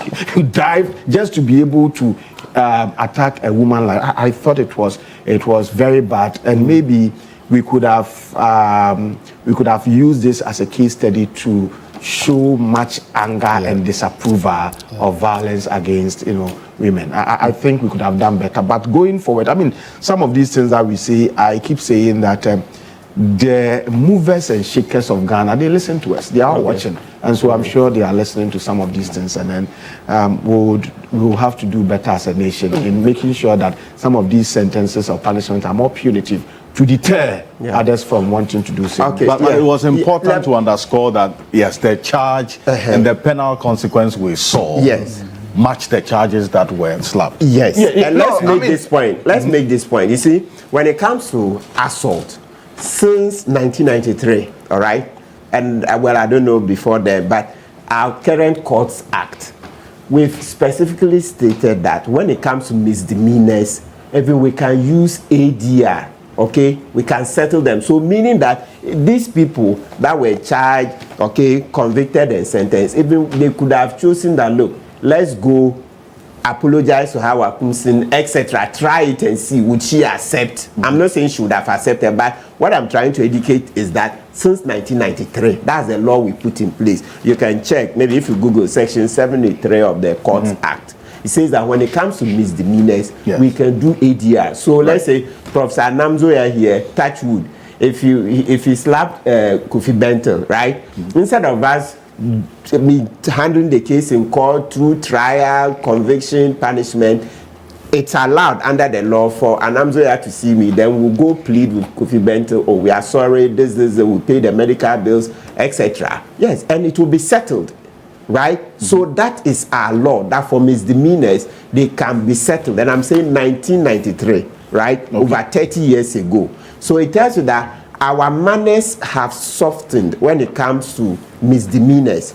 Elsewhere, it even covers more offenses. And you see our current plea bargaining act. What I'm saying is that as we develop as a society, our manners are softening. You know, you have had manners when generally you are less developed. No, an eye for an eye, a tooth for a tooth. But as you develop, then you see that, hey, an eye for an eye will make the world go blind, right? So what I'm urging is that, yes, I get the sentiments that they should have been more, etc. I'm not taking away anything from that. I'm just bringing the other perspective that it is the legal context we've had in place for 30 years that's accounting for this. Just like, you know, a few years ago, we had to take off the death penalty people are still very angry, right? Yet there are many parts of the world where they took up the death penalty more than 30 years ahead of us. So it's a certain global context we are in. And I'm emphasizing that let's remember that for the police service to have gone through to seek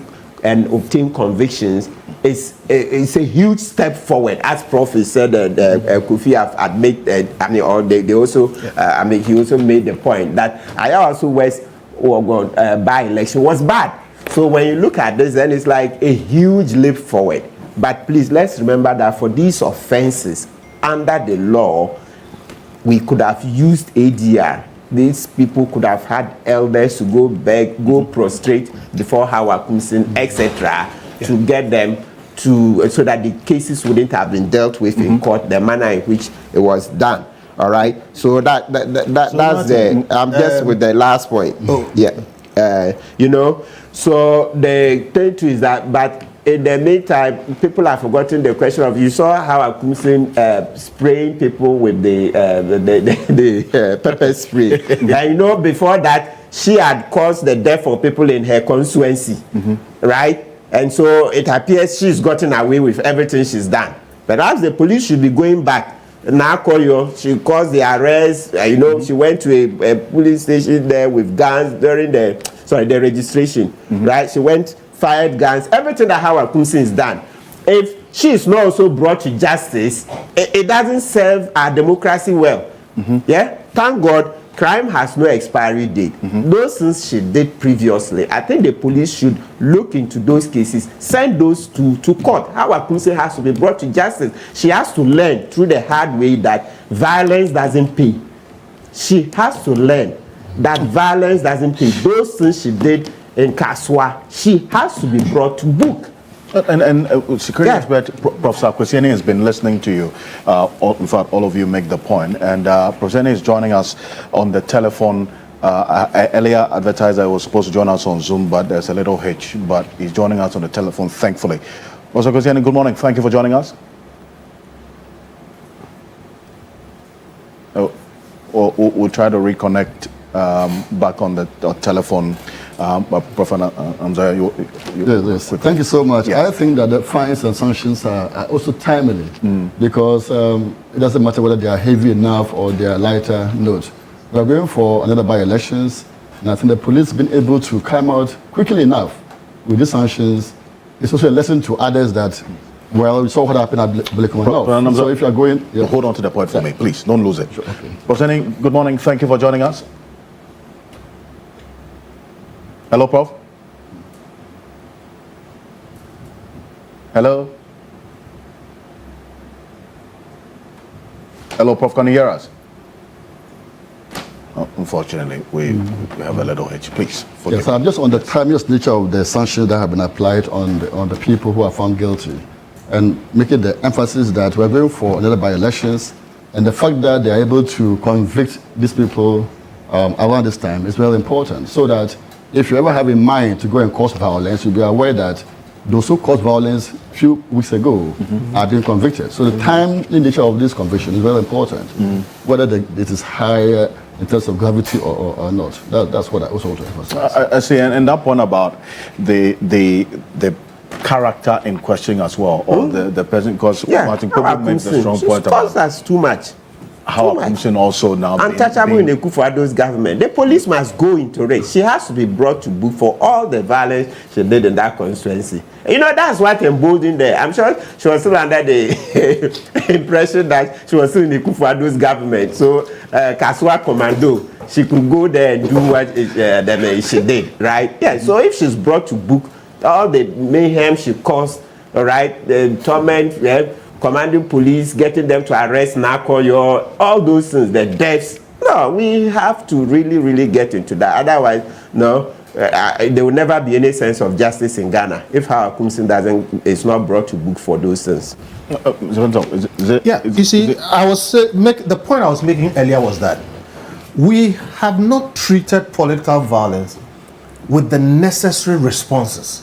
So Martin, my friend, is making a very important point. He says when it comes to some of these things, there is even room in the law, okay, for arbitration and for you to go and beg the person, that kind of thing. This is not what that was intended for. What was this then for? So, in criminal law, okay, generally it's the state against you. But when you have done something against somebody, let's say, you know, in the course of doing something inadvertently, even if you intended to, you hurt somebody, all right? You knock somebody down, you poured somebody's, you know, property down, etc., and you are remorseful, okay? And you can say, oh, please, even though I am criminally liable for this, I am sorry, this and that and that. You can go to the person, make some restitution, at least talk to the person, agree with the person, all right, so that the person can withdraw as a complainant against you. And when that happens, the state also will not proceed to prosecute you.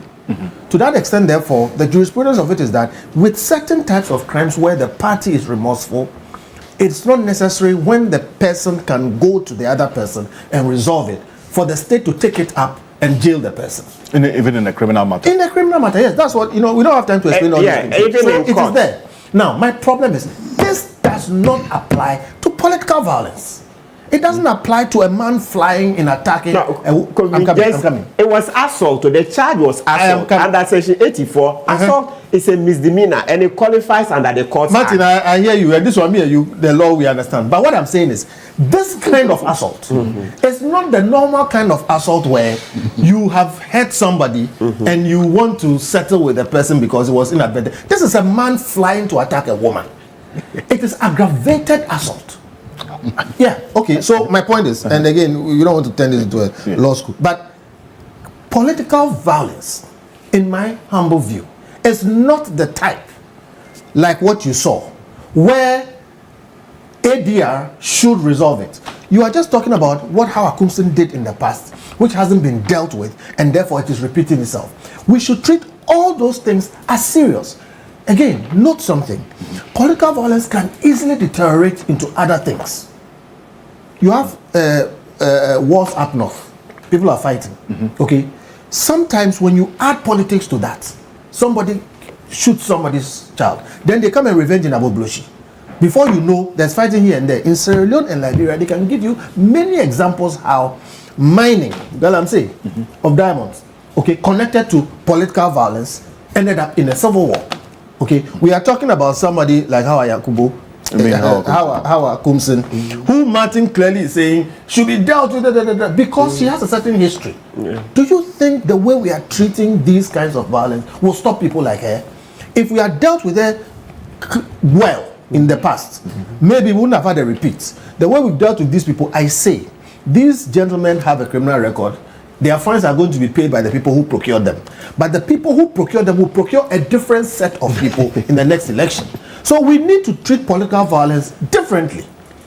Differently, because it is not personal. The person hasn't hurt you, hasn't done anything. In the name of politics, you go, and people die.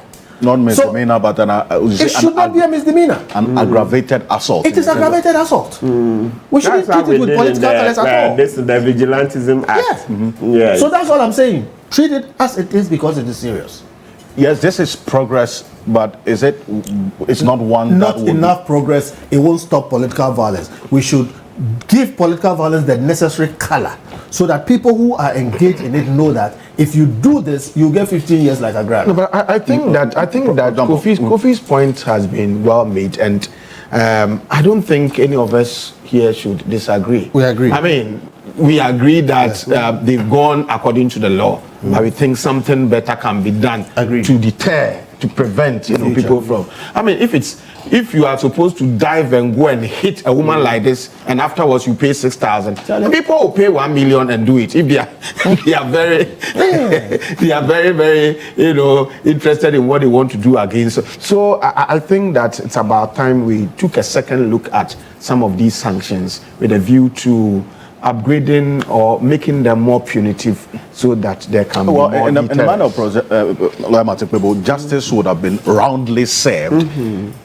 Going back to look at, for instance, the actions of Howard Ocansey in this instance in the past, and how that could have influenced what happened on that particular day. I think I wanted, in fact, there's a part of me that wanted to say, I mean, of course, you can disagree with me. There's a part of me that wanted to say that let sleeping dogs. No. Let me finish. There's a part of it I wanted to say that, Martin, to the extent that this particular administration has shown that it will not tolerate or countenance such practices, and to the extent that I believe that this will be a lesson for President Mahama, is noted for being the same president who sent his own appointee to jail, Abu Gapili.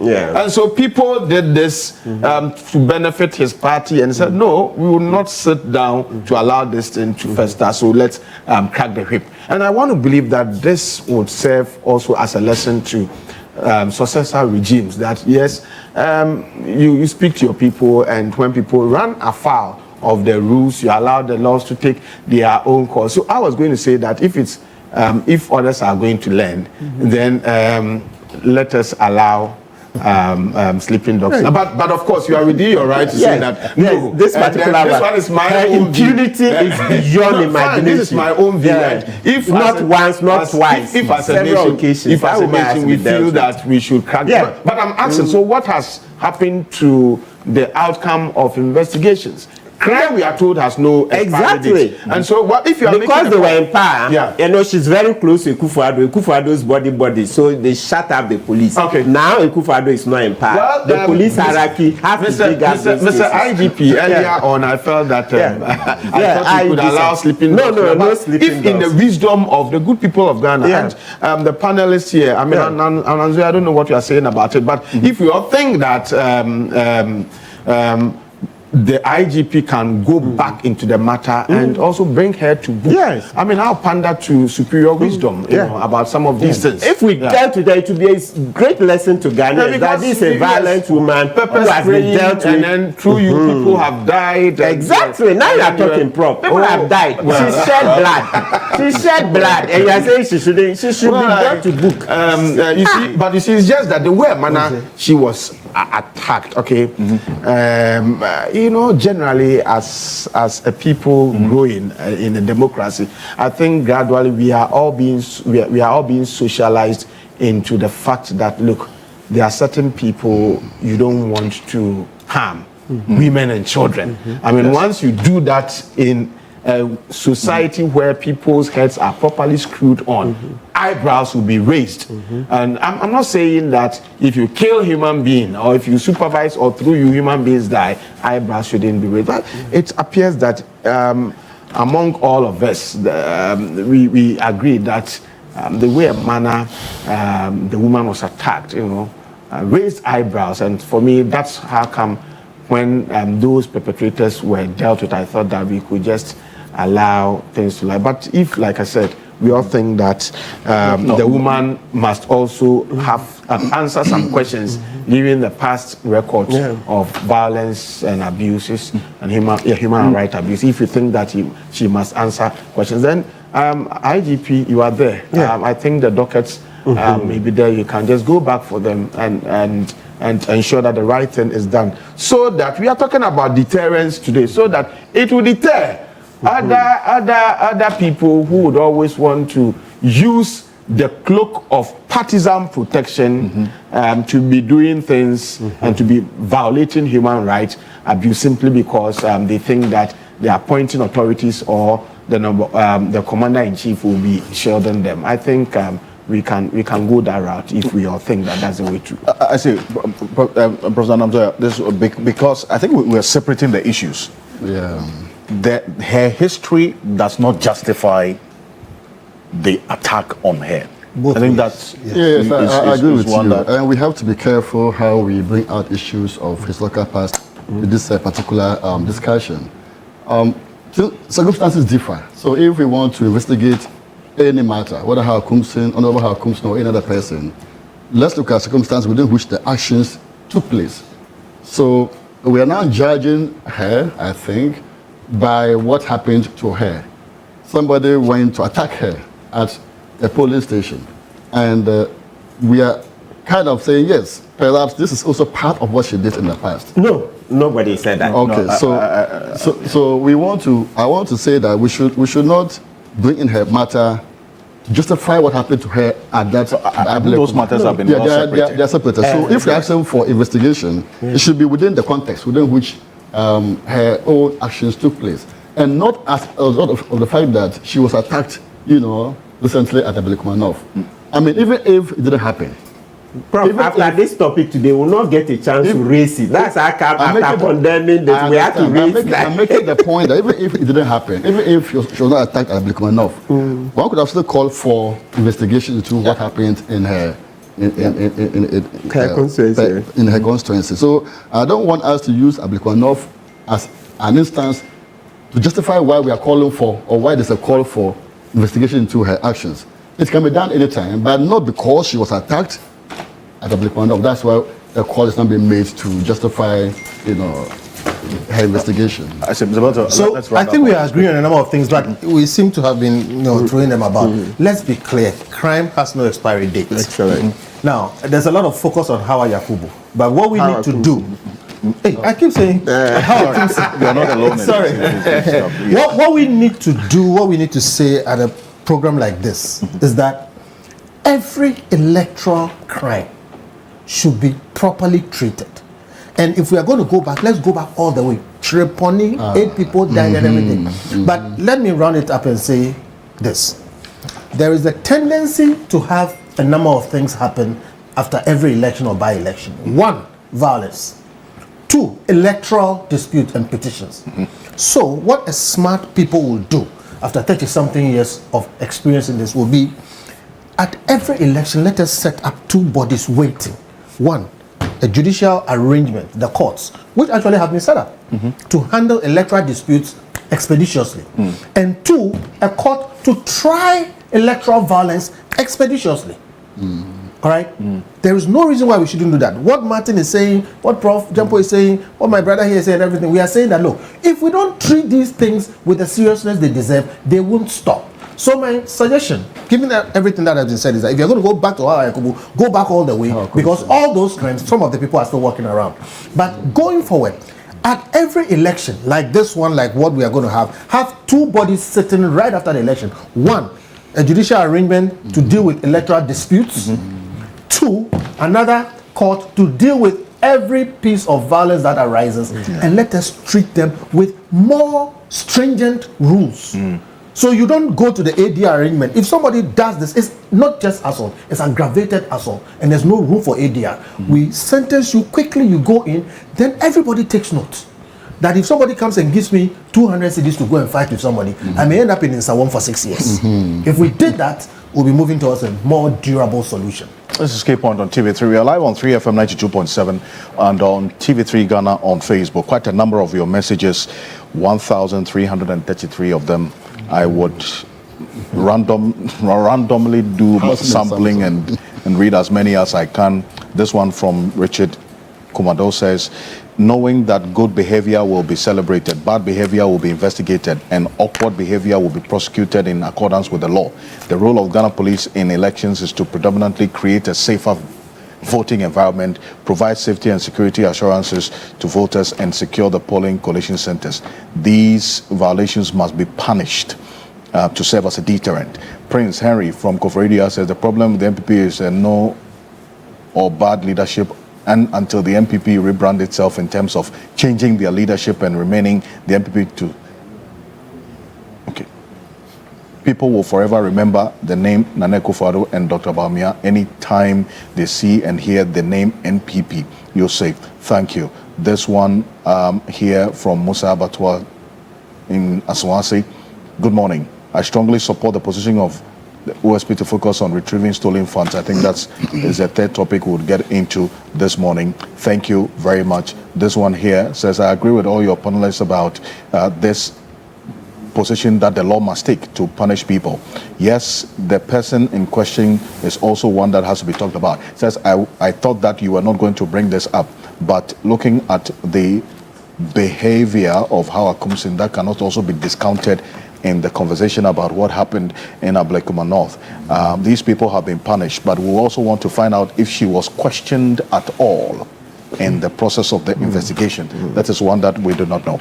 But Sham says, Alfred, I agree with Kofi Bento to some extent that the sentence was not strong enough to deter others from perpetrating such violence.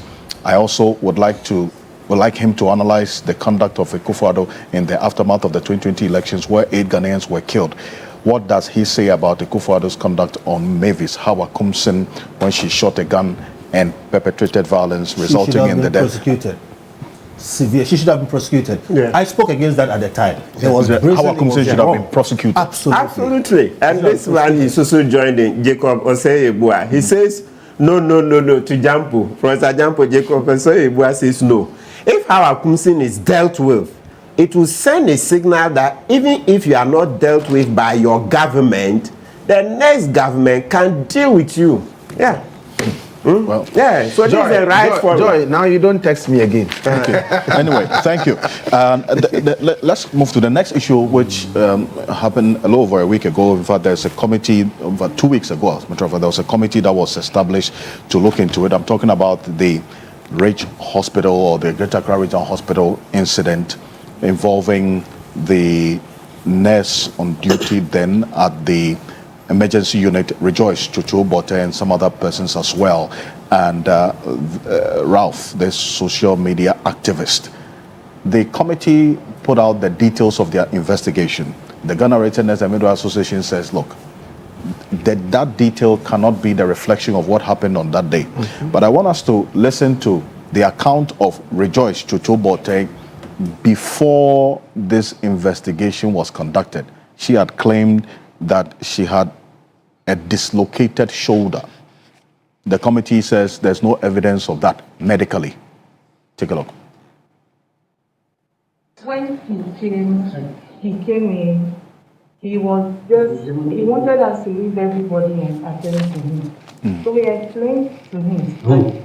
Ralph. Okay. We explained to him, and then he was like, he won't sit down. And then my intern told him to get a card, a hospital card. He said, why should he get a hospital card?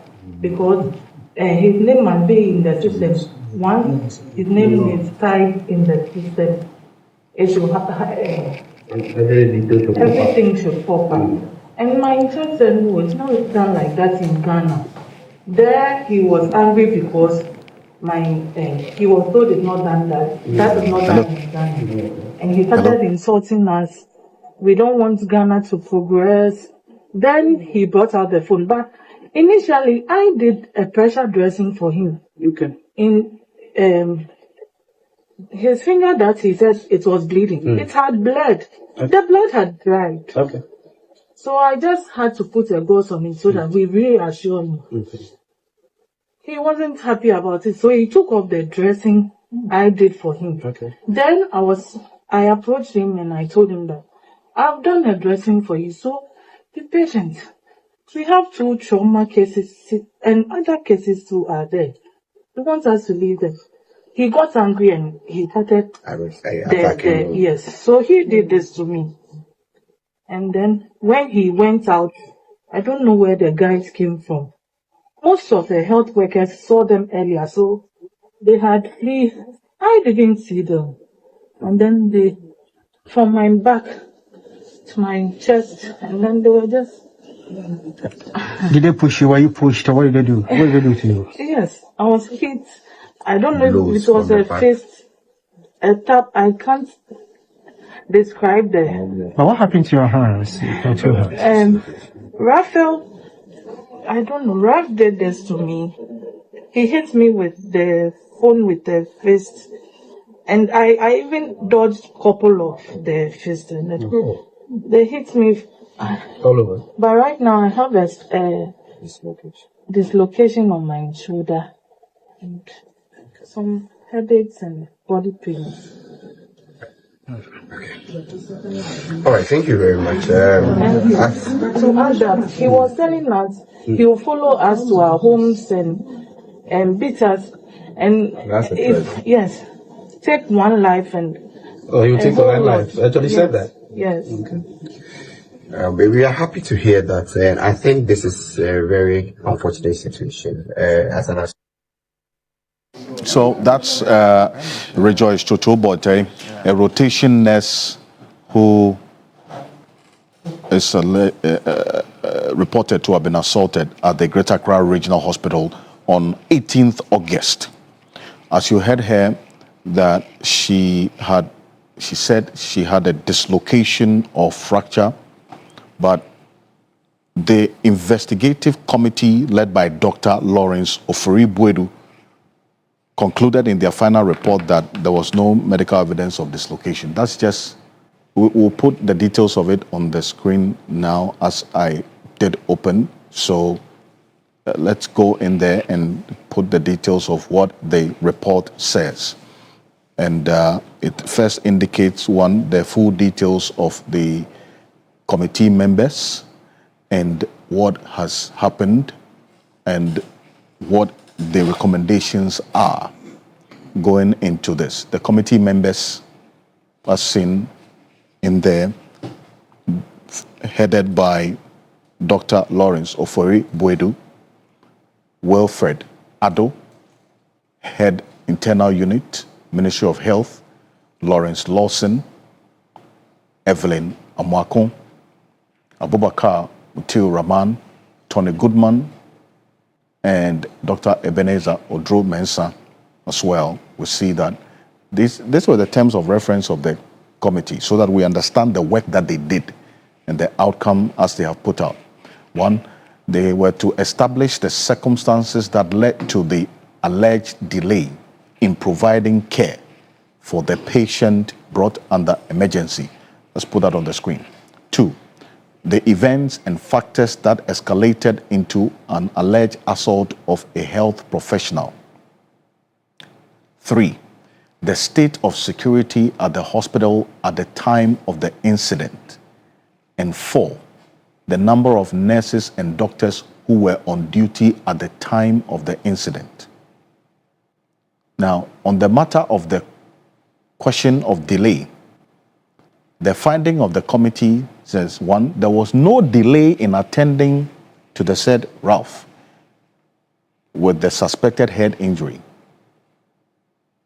who was the reason behind the agitation by Ralph Williams and the motorbike riders that he had been abandoned. However, it was found that all the diagnostic imaging equipment, that's the X-ray, CT scan, MRI at the emergency department, were faulty and non-functioning. Thus, all images requested at the ED ought to be done outside of the Greater Accra Regional Hospital, and this has been a contributing factor to delay in disposition from or initiation of definitive care. This is one part of the conversation we're going to focus on. Although there is evidence, and this the escalating factors, although there's evidence, the video evidence of a verbal word altercation between Ralph, his colleagues, and staff members of the hospital, the committee says they are yet to receive any video evidence or a witness account of the alleged physical altercation or attack. That's what the committee says. There is, however, documentation in the Health Information Management System that the alleged victim, Rejoice Chocho Bote, the one we just heard, reported her injuries on the left hand the next day, which was 18th August, and was further treated. There was no evidence of fracture to her left wrist or dislocation of her right shoulder joint as documented in her medical records. She was treated with pain relief, bed rest recommended, and received psychological support from a psychologist. Subsequently, we've had some members of the Ghana Registered Nurses and Midwives Association come to say that it could be that after that incident, she went for some massage, so the dislocation could have been fixed. But the committee finds that the Security Emergency Department was also grossly inadequate at the time of the incident. No, but but it means but there was some pain that was inflicted on the nurse. And look, medical negligence in Ghana and the way and manner things don't work well in the hospital. I mean, this is an issue of concern to all, of us. I've had medical doctors telling me that sometimes we want to do more, but we don't have the facilities, and so there is nothing much that you can do, and as you look on when people are dying. And then some of the nurses too, sometimes they are tired, sometimes they face the same limitations of not having access to the right tools and medications to do their work. Compared to elsewhere, you go to hospital and then even the way and manner they talk to you, the way and manner they receive you, begins your healing process. But sometimes in our part of the world, I've been to a hospital where I've had to quarrel with the nurse because I said, but why? Is it that I've offended you? Because she was so I had to begin to yell at her, asking me unnecessary questions and stressing me more. I started yelling. But there was an incident that happened. I had gone to the Sopon Hospital to visit a friend's son who had been admitted. I was standing there. And then growing up, my mother used to tell me that I used to convulse a lot. And so when I begin to convulse, they would carry me, climb that hill and send me to that hospital. That's how come I went to adopt the accident and emergency ward of that hospital, because I was told that every now and then I was rushed there. So I was at the accident and emergency ward, and I saw some people carrying a small boy who was convulsing and foaming, in their arms, like on their arms, and then rushing to that hospital. They go to the hospital, they approach the nurse, and the nurse was just standing there. Our national health insurance card, asking when somebody was dying, but asking some, to my mind, very unnecessary questions. When I was thinking that they would have rushed and treated the boy who was dying and was foaming, with emergency approach. They were asking some unnecessary questions. So I had to stop whatever I was doing.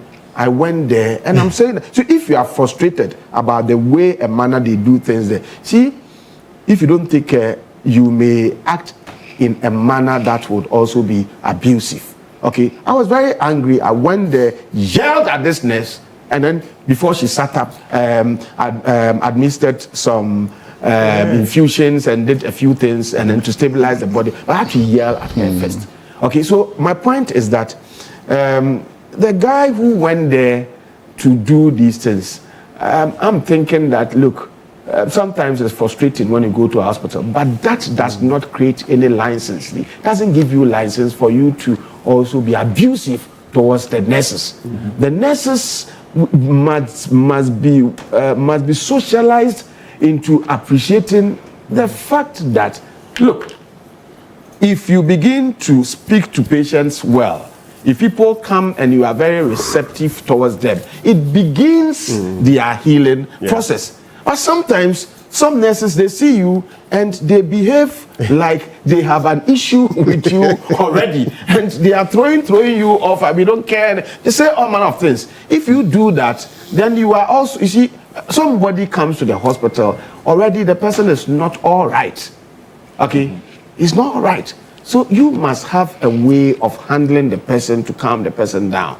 But I'm also saying that the fact that the nurses may not have done this does not also legitimize the abuse, on the nurse. And I've heard people asking that we should begin to take a second look at the psyche of this guy who went to abuse the nurse again, because it was also an unreasonable response. That you don't go and inflict pain. They said you can't talk about dislocated shoulder, but regardless, well, that's what the committee says, that based on their investigation, there's no medical evidence of dislocation. Well, but the bottom line is that there was some altercation. But the altercation lead to the pain. I'm sure he may have, in one way or the other, out of frustration, manhandled the nurse. And I'm saying that we as patients, if we go to the hospital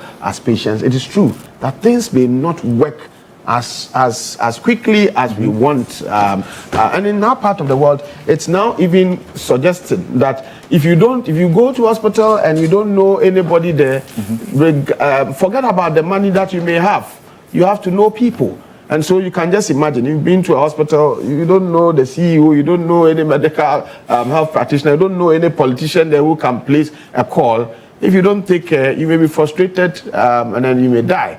And so sometimes patients are frustrated in the hospital. And if somebody is in pain like that and is frustrated, he may overreact. And I'm saying that we should act cautiously when we are frustrated, especially when we are dealing with medical health practitioners who may also be working under intense pressure. And I've said that I've seen a medical doctor shedding tears. I've seen some nurses shedding tears because some patients died, and simply because they felt they could have done something to help, but they did not have the needed medication and equipment to intervene. So sometimes they are under pressure. We too, we go to hospital, we are under pressure. We should all manage our pressure so that we don't go to in a bit to vent our frustration, also abuse the nurses. But the nurses there, and I'm not talking about medical, but nurses must behave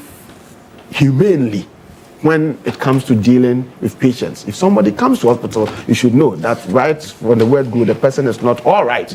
And so let us have a way of acting responsibly. Sometimes you can see that somebody is in pain and a nurse is sitting somewhere doing WhatsApp conversation. Somebody is in pain and nurses are not bothered about it. Why? Because they have seen people in pain over and over and over and over. They've seen people die over and over and over. So they don't get the kind of, they don't get to react in a manner that patients would expect them to react. But all these things they don't speak to a certain sense of professionalism that we expect nurses to display when patients come to the hospital. Like I said, elsewhere, if you go to hospital, the way a manner you are even welcome, and the way the nurses speak to you. And let me just comment. The doctors and nurses at the UGMC dental clinic. I was there 2 weeks ago.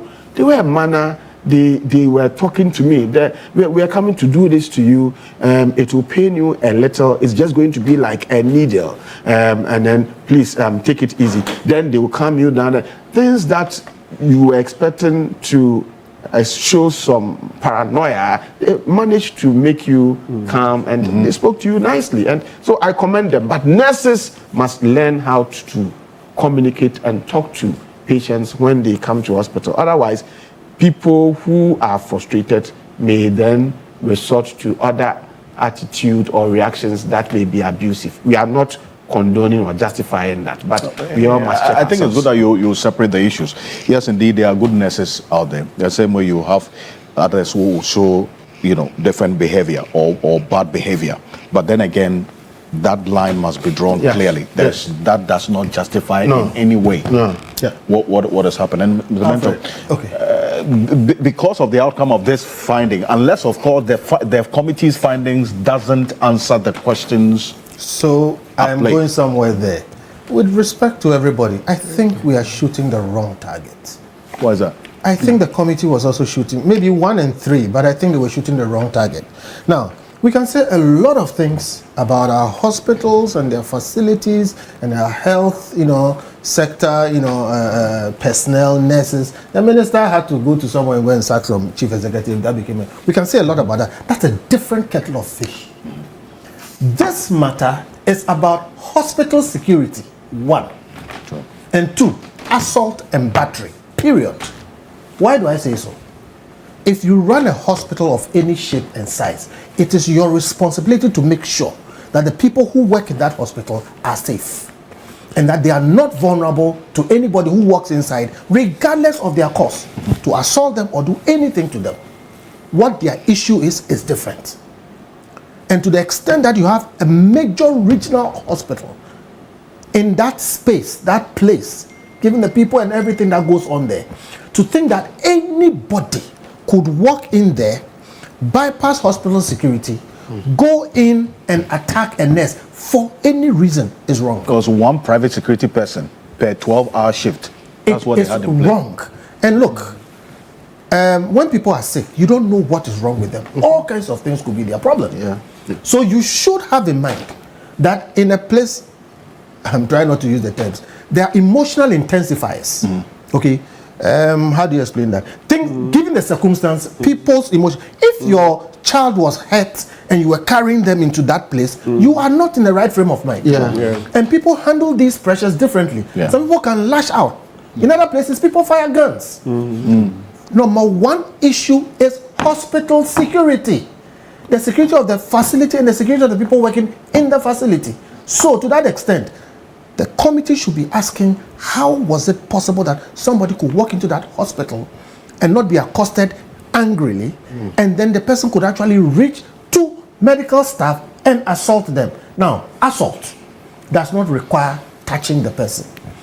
Assault is when you put anybody in apprehension for their safety. That is scare. If anybody scares anybody, that is assault. You can sue for that and get compensation for that. So to the extent that you're in a hospital where people are emotionally upset, you should expect that it's a space where there can be a lot of assault on your staff. And your staff, particularly because they are handling lives, should not be susceptible to that. They should be trained about that and how to handle and bring it down. But there should be protection for them against assault. And I'm talking about people shouting at them, screaming at them. So the threat of assault in itself is assault. Assault is a threat. And the action, even regardless of the action taking place, the fact that there is an intent to do so. Not even intent. Assault is when you put somebody in fear of their safety. I use the ordinary term. Assault is when you scare somebody. So if you go closer, it says when you are about to hit, it has to be close, not from a. So when you are close, then you put the person in fear. I'm trying not to give a law lecture, but okay, yes. See, in the space of a hospital, I'm saying all the kind of things that can happen. So you must have people around to protect your people, even if they will not be hit. Because if you scare somebody and whatever, they can make some mistakes. Then there is battery. Battery is where you touch the person when they haven't asked you to touch them. Okay, and when you touch the person, the issue is not whether her hand was dislocated or not. Does it matter? It does not matter. It matters in a different sense because it happens to be somebody. But the issue is to the extent that they were touched to the point where that was potentially possible, means that person could have been hit unconscious. So finding out that she was dislocated or not dislocated is important. But in this issue, it doesn't matter because if she was touched, if she was hurt in any way, what it means is that all kinds of possibilities could have happened. So for me, the first issue, the most important issue here is hospital security and the security of the personnel. All right? Now, that being said, the other point is, regardless of what your problem is, I speak as somebody whose father died as a result of medical malpractice. Yes. Wow.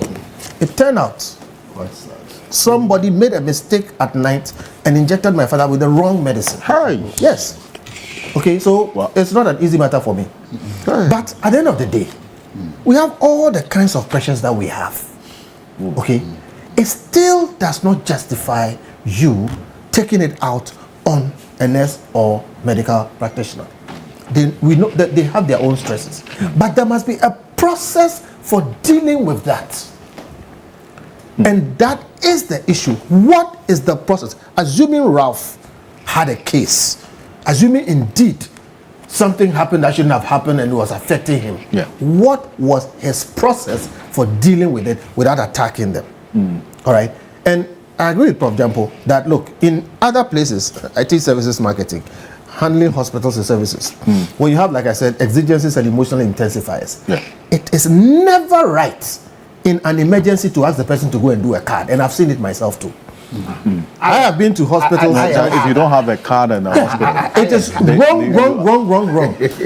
You come to a hospital, you are in an emergency, the first thing is treat the person.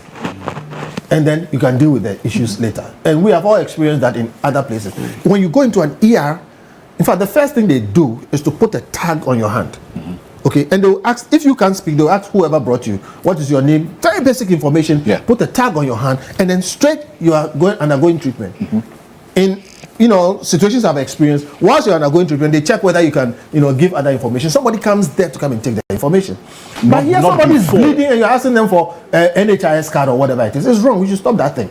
All right. But again, the point is, if even somebody is mistreated, okay, not properly handled, and all those other things, what is the room they have to complain? How quickly can they complain? Where are the remedies, so that, we don't lose lives and that kind of thing? That said, the gentleman involved, this is a necessary or important circumstance, clearly has a history. He has a history of what I'll call extreme activism. Okay, I have seen one or two clips on social media. You mean Ralph Williams? Ralph, yeah. He went and was speaking to somebody on the roadside. I don't want to give too much detail. Yeah, I have seen him in other situations where he was, I don't want to call him an activist. We are all activists. And I don't think we go around doing things like that. And I think much as we all want things to be better, we should all tone down and then move slowly but surely. But the point I want to make is that given that the person has a certain history, okay, it is not a situation that is offhand. Okay, he is more likely than you to do that. Okay, so it comes down to our systems and how we handle and treat people like this. If you ask me, I would say we should give every benefit of the doubt to the hospital and the staff there. Okay, right. And again, like we are talking about dealing with people and that kind of thing, Ralph may be right. This is not the way to do it. And so he has to answer some questions. So he will stop doing these things, and he will not empower or will not encourage other people. There are many angry people in Ghana, and some have more capacity to do more than what he's done. So if you let some of these things slide, tomorrow you have bands and armies walking into hospitals and demanding that somebody do surgery on a motor rider. Okay, so it's about systems. You see, because I established the terms of reference for this committee for good reason. It's good that you mentioned, because that guided their investigative process. I think they were shooting the wrong target. And so if they had focused on what you would describe as the right targets, the outcome would have been different. So what we are saying now? It should have been different. My view is this. The issue is not exactly the medical malpractice or whatever was going on. That is an issue. But in my humble view, when you have a situation where somebody walks into a hospital and that person attacks a nurse or any medical officer for any reason, the first issue is security. Yeah. Because I'm saying, like I told you, I've had experience. Absolutely. If I went there and was attacking people, do you think that would justify it? Even though my father... Yeah, so that's the first thing the hospital people must deal with. And then when you finish, in fact, there are many systems within the nursing fraternity, within the doctor's system, within the hospital systems for dealing with some of these things. It is about standards, operating procedures, and all those other things. Then you go through that process. But all of us citizens must understand that we live in a poor third world country. We shouldn't be poor, we shouldn't be third world.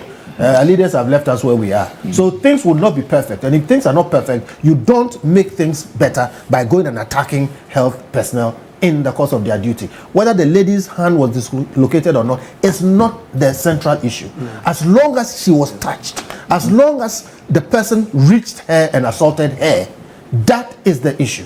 Not that she is lying about her dislocation or not. And we should deal with it in that sense. That's but I want you to also be hard a bit on the fact that our nurses and other health practitioners must be humane. And I think he said that. That's why I started by telling you, look, I said, a nurse injected my father with the wrong medicine and killed him.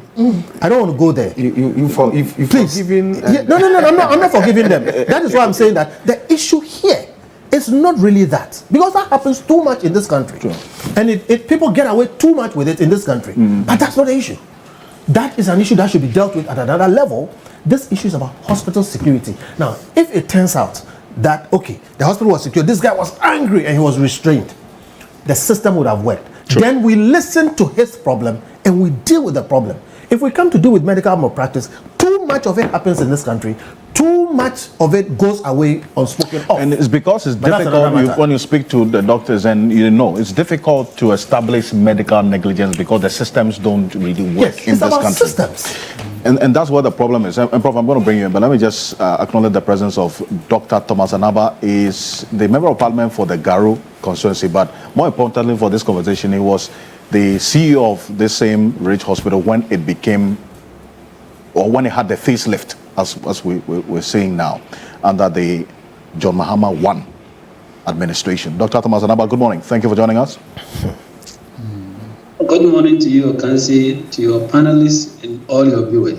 I want to believe that the standard operating procedures in the hospital that you were once CEO in matters like this, that when a patient or a family member of a patient has a grievance about how the services are being rendered, that could be channeled through in that same hospital that you were, as against what we saw in the instance of, these persons taking matters into their own hands. Yeah, definitely. There are standard of procedures that one should follow anytime he has a grievance in any institution, not only hospitals. But more especially in hospitals, we have what we call customer care service units and departments, depending on the size of the hospital. Rich Hospital has a customer care department with people there who are very much interested in complaints that were put forward by clients who are not satisfied with the services. I see. So what really happened, just like one of your panelists, Kofi Bento, just said, look, if you came to the hospital and you thought you were not properly treated, and you are able to go around and shout and make noise, it means your category of urgency was not red, was not yellow, it was green. It meaning you could wait more than 1 hour to be attended to, while the few doctors and nurses there attend to them. The best you could have done was to ask for the customer care unit or ask for the administrator and then lay your complaint. It is there that the customer care unit team will take you up, go and follow up and see what really happened. Does this process apply in an emergency situation? That's why I'm telling you that the emergencies depend on the class of emergency. And I try to educate Ghanaians on the type of treatment agency you receive to your problems when you get to an emergency department in any hospital in Ghana. There are laid down procedures at the emergency on who to treat first and who to treat last. It is not like the OPD. You go and do first come, first serve. Emergency department, when you are entering, the nurses there would assess your state, the gravity of your coming, to see whether you need immediate treatment. They'll call you red. You need a delayed treatment, 15 to 45 minutes. That is yellow. You need delayed treatment, which is more than 1 hour, depending on the availability of the doctors. If there is no problem at all, and you come there and you are even green, they will attend to you immediately. But if there's a yellow before you, they will finish with the yellow before they attend to you. And if there's a red before a yellow, they will finish the red before the yellow. And if they are on a yellow and a red comes, they will even pause and take care of the red before they attend to the yellow. Mm-hmm. This is what we must all understand in Ghana, that the emergency department, the management of the agency of attending to a patient depends on the gravity with which he comes into the hospital. So in the case of Rao, he came in with bleeding from the history and from the conclusion of the investigation with a bleeding that had stopped. And the nurse had put some hemostatic pressure on him and told him to go and get his documents and everything prepared so that they can follow it, they can use it to suture it if they need be. Okay. He didn't understand that, but started complaining that he was there for long and they aren't treated. Yes, if you are a patient who can cry, shout and make noise, you don't need emergency treatment at an emergency department. You need a delayed treatment. You need a delayed treatment. Once you are talking and you can move and you can video, your classification is outside green, is outside red and yellow. You are green. So that is why I think that people don't know this. And when they go to an emergency department and doctors and nurses are delaying in attending to them, they think they don't want to treat them. But remember that the emergency triaging nurse has seen you, would speak to you, and will tell you what to do. If they bring a patient in who is having a heart arrest, or gasping for breath, or have dehydrated and gone unconscious, The nurse sees it and activates code red. All the doctors who are attending to green and yellow will leave them and come to the red. That's how emergency department works. I think it is lack of understanding on the part of Ralph that he took to cause this at the emergency. He is actually not right in what he did. And I think that let's educate the people to know how emergency department categorize patients and how fast they will attend to a patient. With this, if clients know and then the public knows of it, when they go to hospital, they'll take their time and understand that they are at an emergency. Remember, we have very few doctors at the emergency department, even across the world. If you go anywhere in the world, you don't have doctors standing by each bed. No, you have 1 or 2 or 3 doctors waiting to receive patients, and some may even be attending to other patients. And when you come, based on your severity, then we'll attend to you. I see. It's an important point you make, but you see, as you've beautifully laid it out, as it has to play out, as expected. This is what the standard operating procedure is in an emergency situation. But does it work, as you have said it, so beautifully? It works. Does it work? It works. In this country? It works, but just that, we have lapses. We have challenges. No, if there are challenges and lapses, then it means it's not working effectively. Yes, because in Rich Hospital, there was a lapse and there was a challenge. The lapse was that Ralph perhaps was not ready to listen to what the nurses were telling him. And challenges is that the imaging department was lacking equipment. That's it. Which ought to have been, was lacking diagnostic equipment, which should have been available for them to attend to patients. And once that machine is lacking, definitely there will be delays in the treatment. Even if you are rare, like the man who had a head injury and needed a CT scan, they had to find a way of taking this man out to do a CT scan, which will cause a delay in the management. And it is not the problem of the doctor at the emergency, it's a problem of management. If you ask management, they also say the problem with a contract the Ghana Health Service signed with a company in 2023, Refwa Company Limited, and they never provided a single machine. And the contract was still pending. Which I think that these are some of the dubious and corrupt way of signing contracts with agencies or companies that have no skills, that have no experience, especially in the health sector. Why do you sign a contract with a company that was incorporated in February 2023, and in June you are giving him a contract to provide CT scan, MRI, X-rays, and ultrasound to Rich Hospital, and then take 80% of any money that is accrued from imaging services? And for 2 good years, they have not been able to supply a single equipment except the ultrasound. So they are using the same mobile X-ray of the hospital doing things. And I think that I blame the Ghanaians. I blame the management. But when I investigated, the manager had written a letter to Ghana Health Service, and this case was reported to YOCO. In April this year, that there was malfeasance in Rich Hospital and patients are denied treatment and companies are siphoning money from Rich Hospital for contracts that they are not fulfilling. That is where I said there were lapses and there were challenges. And these lapses and challenges can be resolved right away. Thankfully, we have what we call the PPP that is acceptable.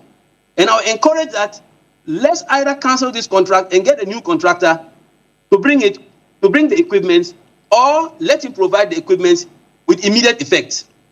That's what we should be doing. But it's an important issue that you raised. So you're saying there's a contract that was entered into in 2023 with a company to provide these services that are broken down at Rich, that led to this delay, which eventually resulted in this altercation or the assault as we saw it.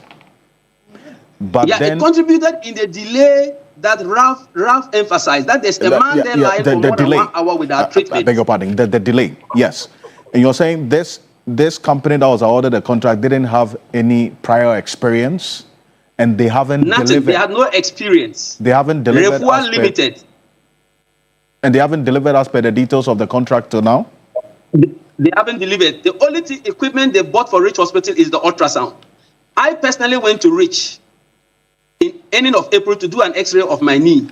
And they used a mobile X-ray to do me the X-ray. Then I asked, why are you using mobile X-ray when the gantry is hanging there? He said it is spoiled since 2023 and a contract has been given and they have not the company has not provided it. That the only thing the company has provided is an ultrasound. And using the mobile X-ray that is supposed to be in the wards, for patients in the wards who cannot come down to do X-ray, that is what they are supposed to use for them. But they rather brought that one down to use to do X-rays, and 80% of that money was going to a company, a private company, who was supposed to buy the big hanging X-ray machine. They didn't buy. The CT scan machine, they didn't buy. The MRI machine, they didn't buy for 2 good years. Why wouldn't they be late at the emergencies if patients require emergency imaging services? There would be. And you say IOCO has been petitioned on this? IOCO was petitioned in April. Okay.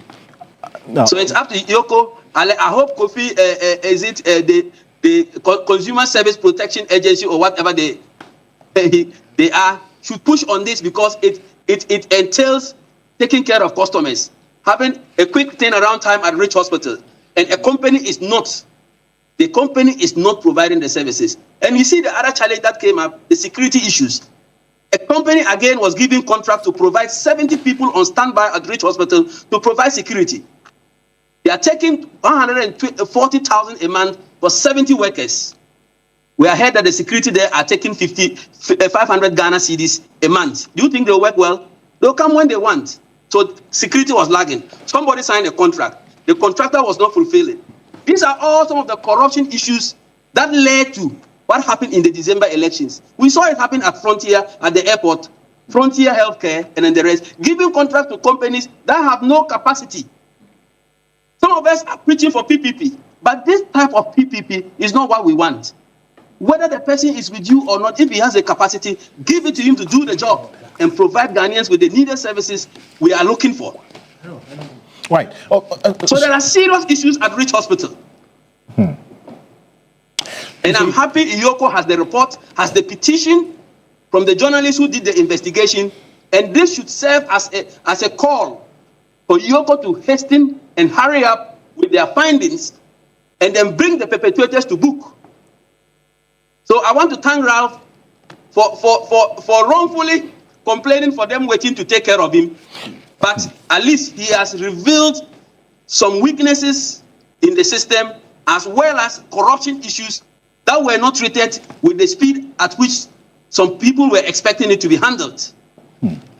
Well, so a viewer has just sent this petition. We'll see if we have to necessarily display it. But this brings matters into a certain context as to we not looking at issues devoid of what the system or the systemic failures are, and also not justifying in any way what has happened.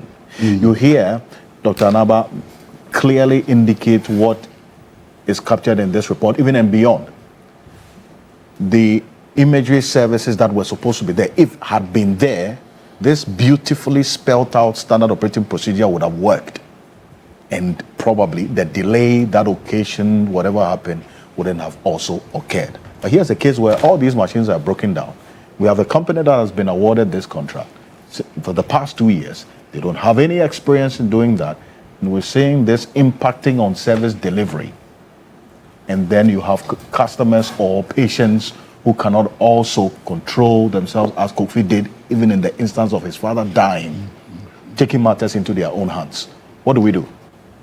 Well, it is unfortunate that such a matter is bringing out these revelations. Quite unfortunate. I mean, if contracts are awarded and they're not fulfilled, it's unfortunate. I think that it's good that this has come up, even though in the wrong forum. In other words, it has to take somebody to manhandle a nurse before we now get to know that MRIs, scanning machines are not all working. And then to know further that somebody had was given the contract to award to provide these things, and yet hasn't delivered on the contract. But I want to come back to Dr. Anaba's issue of the agency at which matters are dealt with. I think that when you go to hospital, whether yourself or with your dad or with your friend, and you come with a certain sense of agency in your mind as the person with the patient, and then the doctors too, or the health professionals are also receiving you with some level of agency in their minds. So when Dr. Naba said that the agency at which emergency unit responds to a situation depends upon the gravity of the issue. And then I ask myself, who now determines what the gravity is? Is it you, the person coming with the patient, or the doctors who are assessing the patient? Mm-hmm. Because you come in your mind, a snake has bitten somebody or somebody is bleeding, and you think that person must be handled immediately, urgently. But the doctors, upon their own assessment, feel that, well, this is not really emergency. Mm-hmm. I'll give you an example. I once took my neighbor to hospital. Right. A scorpion had bitten her, the neighbor's wife. So whilst I rushed out when she was screaming, I took her in my car, ran to Legon Hospital with all the speed I could master. Scorpion bite. Scorpion bite. We got to the hospital and she was screaming and yelling and screaming and with pain. We got to the emergency ward and the nurses came forward. What's the problem? I said, scorpion bite. Then they went back quite relaxed. And I never understood. The thing was painful. My neighbor's wife was crying. I mean, she couldn't even wear her shoes. They gave her to sit down. She sat down. Then as I was with her, trying to empathize with her, they came back. Are you sure it was scorpion? I said, yes. She said scorpion. Then they went back. And then so I asked them, who is the doctor here? They pointed out the doctor to me. So I went to the doctor. I said, doctor, my neighbor is suffering. You can see she's screaming. And then he came himself. Doctor came and said, let me see, which toe did the scorpion bite? Which toe? This one? Oh. Did you see it? Yes. Was it scorpion? Yes. Did you kill it? No. All the while when she was in pain? Yes, but then they said to me that it will kill her. Such a bite is not poisonous. It will go down. So whilst we were all anxious about the scorpion bite, and she was screaming, and I was empathizing with her, in their perspective of the situation, they didn't see it as an urgent matter. And that's why I see Dr. Naba's analysis being very useful. That you come to the hospital with your patient, in your mind, he or she deserves urgent treatment, but when they assess the situation, they say, it's not urgent. So the question now is, my assessment or the patient's assessment versus doctor's assessment, which one is important? How much do patients know that when we come to the hospital and we think we have emergency matters, doctors will feel that it's not emergency. At that juncture, we need to get a clear sense of unifying the doctor's perspective and that of the patient perspective. Otherwise, you come in, there's delay in treating my patient. It's emergency. But I don't think that there's no delay. The report shows that there was no delay there's no delay in providing if we flip that, yeah. Because but then when you think, I'll come to you on the terms of reference. But yes, there was no delay, but the delay was occasioned by something. Indeed, that's another matter altogether. But in your mind as a patient, or the person who comes with the patient, my patient is dying in your mind. Yes. But in their mind, he's not dying. No, but you see, I struggle to understand that. Yeah, we don't come back to matters about whether you have the equipment, MRI is working, scanning machine is working or not. And then the further question of who was given the contract to provide all of these things. It is so sad to note that somebody can engage in violence, not because when a person comes to hospital, the machines that are supposed to provide him or her with the necessary treatment or services are broken down. They say the machines are broken down, they're not functioning. Not knowing that since they're broken down, attempt was made to more or less, procure these machines. And the contractor, given the mandate to procure them, hasn't done so. That's why I'm saying that it's unfortunate that this issue that we're discussing is really more matters about procurement, negligence on the part of contractors and all that. And I think actions need to be taken to deal with those who should have delivered this equipment, which they have not. And secondly, no matter what, I mean, all of us have experienced it. You go to hospital, you think it's emergency, nurses think it's not emergency. You require extra patience to be able to really not shout or engage in violence. Because in your mind, this is urgent. In their mind, it is not urgent. And these two minds need to reconcile one point at a time so that the patient can be reassured that we have seen that you are screaming, but it's not really urgent. We can attend to you. Or being allowed to rest is part of the healing process. Nurses how they deal with patients. You know, medical sociology will tell all of us, all sicknesses may not be, about illness. It can be social illness. And if it's a social illness, and you already as a health professional, you are not allowing that harmonious environment to respond to the patient, welcome him or her nicely to the hospital, and speak with the patient softly, then you are also more or less not doing what should be done to meet a patient. Because not all patients are sick of, if you like, germs. Some can be sick of social illness, and they require social healing as part of the healing process.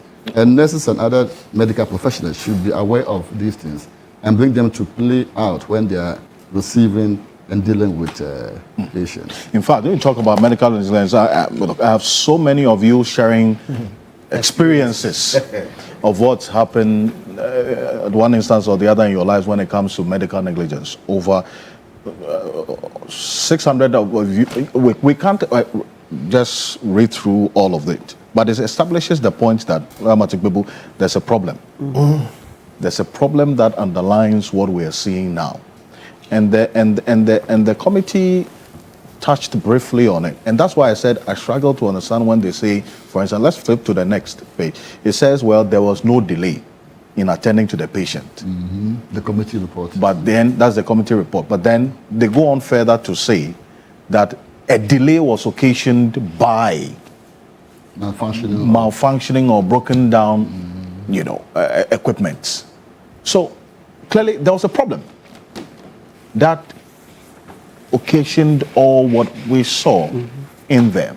How do we deal with that as against also addressing the reaction of patients, and in this case, Ralph and the other persons involved, as a result of the broken down services, which affects the beautifully spelled out standard operating procedure of the hospital? How do we deal with that? I think there were suggestions that you need recruitment, because, in there they said about 34, can you bring the numbers? A lot of nurses were not at post. They said that routinely they are supposed to be about 80 something, and some had vacated posts. So I saw that, you see, if we had the right staffing, probably this could have been avoided. Because remember, when the nurse. So that's what you see, the one emergency specialist per day, the whole day, just one. Can you imagine? That's woefully inadequate. Yes, right? Yes, and even you see that the nurse who got the injuries, etc., she's a rotation nurse. Rotation means that's what? National service person. Yeah. National service personnel. So where are the more experienced and permanent nurses? Where were they? So you see that there was a shortfall. That's how come you're using a rookie. The rookie was a frontliner, when you're supposed to have more experienced nurses, more permanent people. So obviously, it means that you would need to up the numbers. Take immediate steps. You see the recommendations. Take immediate steps to recruit additional clinical staff. And then a police officer, will one be enough? Maybe more. So it's all about resources. We need to resource the hospital more. But is this report not talking about maybe the attitude of?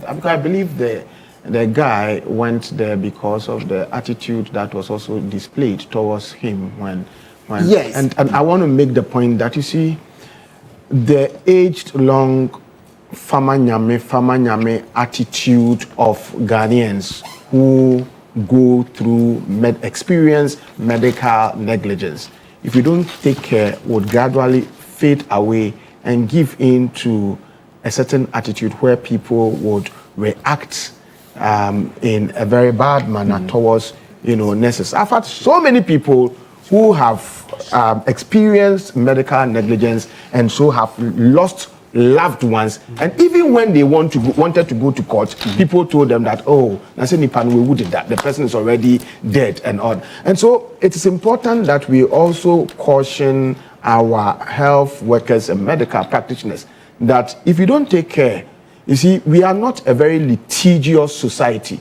And so if you want to go to court, people tell you that, oh, the harm has already been caused. The person who may have lost his or her life wouldn't come back and all that. But elsewhere, you see lawyers actually advertising. Have you ever been manhandled before? Have you gone to a hospital and nurses or other health practitioners refuse to act responsibly towards you? If you have, come and tell us. We'll sue them. If we get there, I mean, things will be nasty. And so let us also use the opportunity to caution our health workers that we appreciate the challenges that they go through, the stress that they go through in trying to do their work. But at the same time, the fact that they have seen people dying over and over and over and over again should not make them callous and heartless when it comes to relating with people who go to the hospital sick. Lawyer, on that particular point, because yes, this has been roundly condemned, but it brings out the issues to the fore. Yes. That has to be addressed. Yes, meaning more resources. One word. It's a resource deficit that's been the root cause of all of this. Because right from the word go, if Ralph had somebody attending to him immediately and everything went on well, I mean, we wouldn't have had this incident. So to that extent, it just underscores the point that let's revamp the place, because to have so many nurses leave and yet they've not been replaced, I mean, it tells you that there's a bigger problem. It's a bigger problem. I thought I saw somewhere that they said they had recruited some nurses recently. Yeah, so yesterday I think it said, the health minister said 7,000. I don't know where. 7,000. So they should look to send quite a number, a good number to the rich hospitals, so that, and of course, not only the rich hospitals, so it tells you other understaffed hospitals. And then we can have a better situation. But yes, but if you look at the fact that and Dr. Naba, let me establish, when you were there as CEO, were these services then working? The imaging services that we were hearing now is broken down, or has been broken down for the past 3 years? No, there were brand new equipment that were bought for the first phase of the Rich Hospital transformation. CT scan, MRI, X-ray, ultrasound, and the rest. They were bought brand new. And there was we developed a strategic plan, a 5-year strategic plan to ensure that we are able to save money to maintain these equipments to last long. At least we know of medical equipment after 5 to 10 years time, you have to start thinking of replacing them. That one is acceptable. Sure. But if after 5 years you thought of replacing them, why didn't you replace them? You rather sign a contract with somebody who could not replace them. That is why the problem is. But let me clarify this. I am not in here defending unprofessionalism on the part of doctors or nurses. I'm only contributing to enlighten Ghanaians on how patients are managed at the emergency.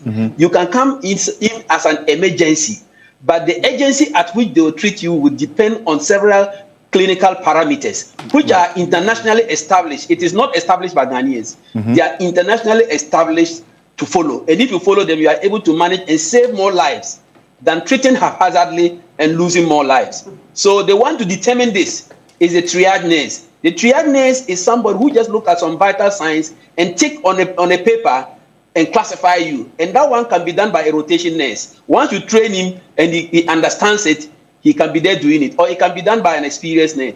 But the problem we have with emergencies in Ghana is that we don't have enough emergency nurses and we don't have enough emergency specialists. We have Kumasi training them, but there are very few being trained. Even some regional hospitals don't even have an emergency physician.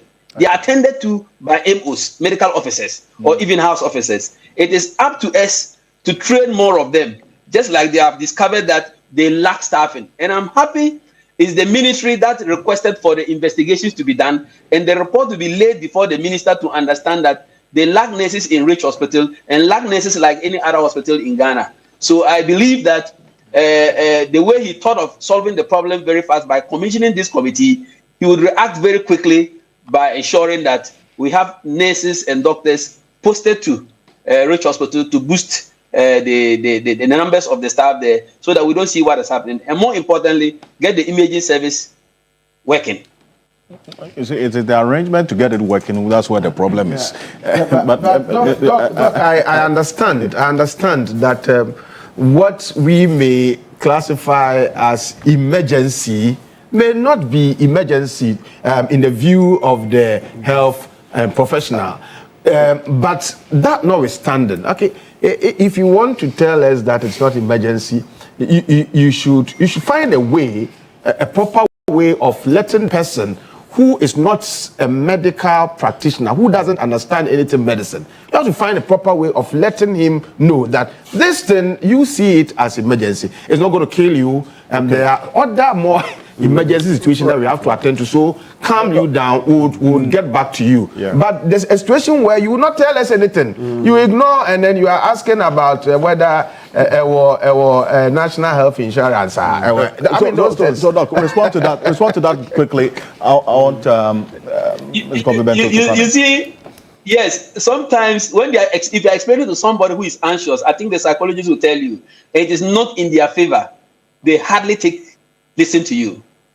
Just like what Ralph did. The nurse assured Ralph that, look, your bleeding is not very bad. It's not bad. Your wound is not bad. You can go through the normal process and get it fixed. Every emergency brought by anybody is an emergency. The only difference is that the emergency must be treated dependent on the classification. The classification. In order to save more lives. I see. Yes, that is all. We will not tell anybody that it's not an emergency. You are an emergency, but you can be an urgent emergency, a delayed emergency, or a waiting emergency. You are an emergency. It is up to the people it is up to the nurses to explain to them, or the staff to explain to them. And I think that might have been one of the things that they lacked. Okay. So, but from now, let's all learn to understand it. Okay, well, thank you. Roberto. Okay, so see, doctors are highly educated professionals, etc. But in the practice of their work, certain other things impact. What Prof is just talking about is communication. Yeah. And actually, the discipline that teaches that is services marketing. How to deal with your customers. Which you teach. Which I teach. Doc can see Professor Henson at the University of Ghana Business School, and he will explain emotional intensifiers and all those things, and explain that, look, when somebody comes and to them, they are in blood, they are bathed in blood, they think they are dying. And the doc will look and say, oh, this is a flesh wound, and it's just a lot of blood. But somebody will come and there's not much blood, but there's a major thing that will kill the person in 6 hours. It's a viewpoint issue. From your viewpoint, you're seeing a lot of blood, I'm dying. From the doctor's viewpoint, you will survive. Yeah. It's a matter of communication. But the doctors also, they have 10 other people who are dying. They feel like, why should I spend my time with you? Elsewhere, the other profession that manages or regulates their work is law.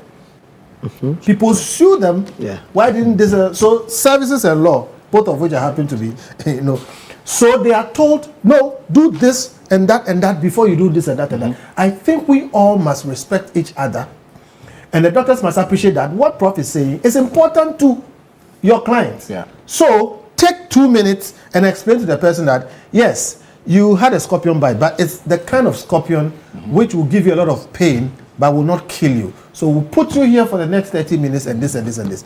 But the doctor is thinking about the next patient who is rushing there.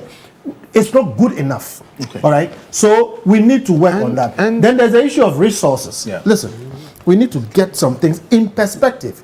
Why I say so is that sometimes saying some of these things will sound insensitive, but we should get it in perspective. We can't spend $100 million fitting up Rich Hospital alone when Kukurintumi Hospital is not fitted. Okay. In that context, we have to appreciate that we're a third world developing country. Not everything will be perfect. Right. The problem rather is, what do we do with what we have? True. You have a situation where sometimes a UPS is damaged, and so a whole piece of equipment is left unused and people have to go to a private facility. All right, that is one. I think there is a lot of resources in our public hospitals especially. In fact, better than our private hospitals.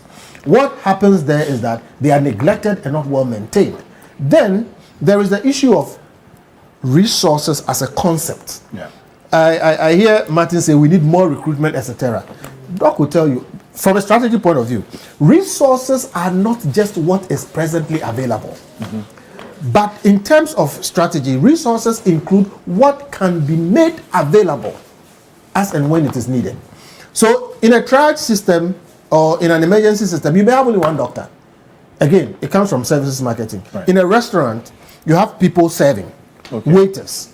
But in proper restaurants, you have a senior person, standing in the corner and observing everything.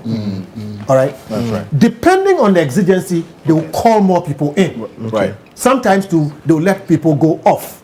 Similar things happen in hospitals. You may have one doctor at the emergency ward, depending on what is happening. But if you have an exigency, other people will be called from other places, including theaters, to come in there. It comes down to systems. It comes down to processes, procedures. And that is what is not working. And we need to get those things sorted out better in this country. Thank you. Dr. Naba, thank you. There are quite a number of messages here. It says, this one here says, what Kofi is saying is reasonable, that in an emergency, one will be treated without asking for cards. But if without the necessary documentation, the person was treated and something unwanted happens, or unexpected happens, won't our clever lawyer come after providers asking for evidence? Quick answer is no. The card is different from documentation. When you go into a hospital, like I said, in my experience, the first thing that, if you are unconscious, they can't talk to you anyway, and they'll treat you. When they ask what's your name, they put your name. Like newborns. And then they proceed to deal with you. Documentation comes with time. Somebody brought you, etc. So the answer is no. There's a way to deal with it. Well, he says that let's be careful in applying our legal knowledge when dealing with health, he says. But in the hospital, if he's foaming, and you get to the hospital and you are foaming and you've collapsed, and people are asking whether you have NHIS, card. Will you be? So, Prof. So that's an answer. So he continues that in the hospital there are well laid down systems of reporting grievances and getting answers. Head of ward, head of department, head of administration, medical superintendent, regulator, that's a licensor, and then professional grouping. Court should be the last. When our problems can't be solved through these layers, the new trade of wanting to make money out of our hospitals will not help. They're already suffering hospitals. It says good leadership is the answer. I think it still comes back to the same point. This one here also says that patients can be attended to, offered an emergency care, but a more definite treatment will be given dependent on the diagnostic findings. Thank you, Dr. Kwame Asante, for this one. This one also here says that I had a situation with an auntie who had a surgical procedure, but a surgical instrument was left stitched in her stomach. We applied for some remedies, but we lost the case. Can you imagine? This is from Ama Bonsu. Thank you. That's why it comes back to the point about. To take my contact. You don't know the details. Yes. I want to see that case. This one here says, and it says the committee reports indicate many challenges facing the hospital and also recommended for swift government intervention. What are the responsibilities of managers of such a facility? I think the time is now to get eyes on all the health facilities in the country. In fact, this health minister, Kwame Ntakano, started this unannounced visits to health facilities. I don't know if that is still in force, but thank you. This one here from Philemon says, good morning. So the program is indeed reinforcing and deepening my appreciation of the principles we are being taught. So he's a colleague of mine in the law school. This one also here says that, good morning. Okay, thank you very much. A number of you commending the conversation. Thank you. He says, it's good to see Dr. Namzoya back I don't know the last time you saw him, but this is the first time he's been I've on been this here platform. years ago. Yes. Yeah, but yeah. No, I've been here. Thank you very much. Thank you. This one here says that he says always badly treated by the NPP. This one here, lawyer. No, but he's not shying away from the fact that that's his party. Treated, Northern Development Authority. So this is an Amzoya have been mentioned all the time. Okay, let's not get into that. It's not a conversation for today. This one here says that have Ghanaians benefited enough in government bringing a change or total reform to our health instructions with this event or catalytic circumstance, because it should be able to solve our problems and frustrations in the health sector as part of the NDC reset agenda. Public opinion is not on the side of ensuring security at the hospital, so we shouldn't behave like hostages, but face the bull by the horn.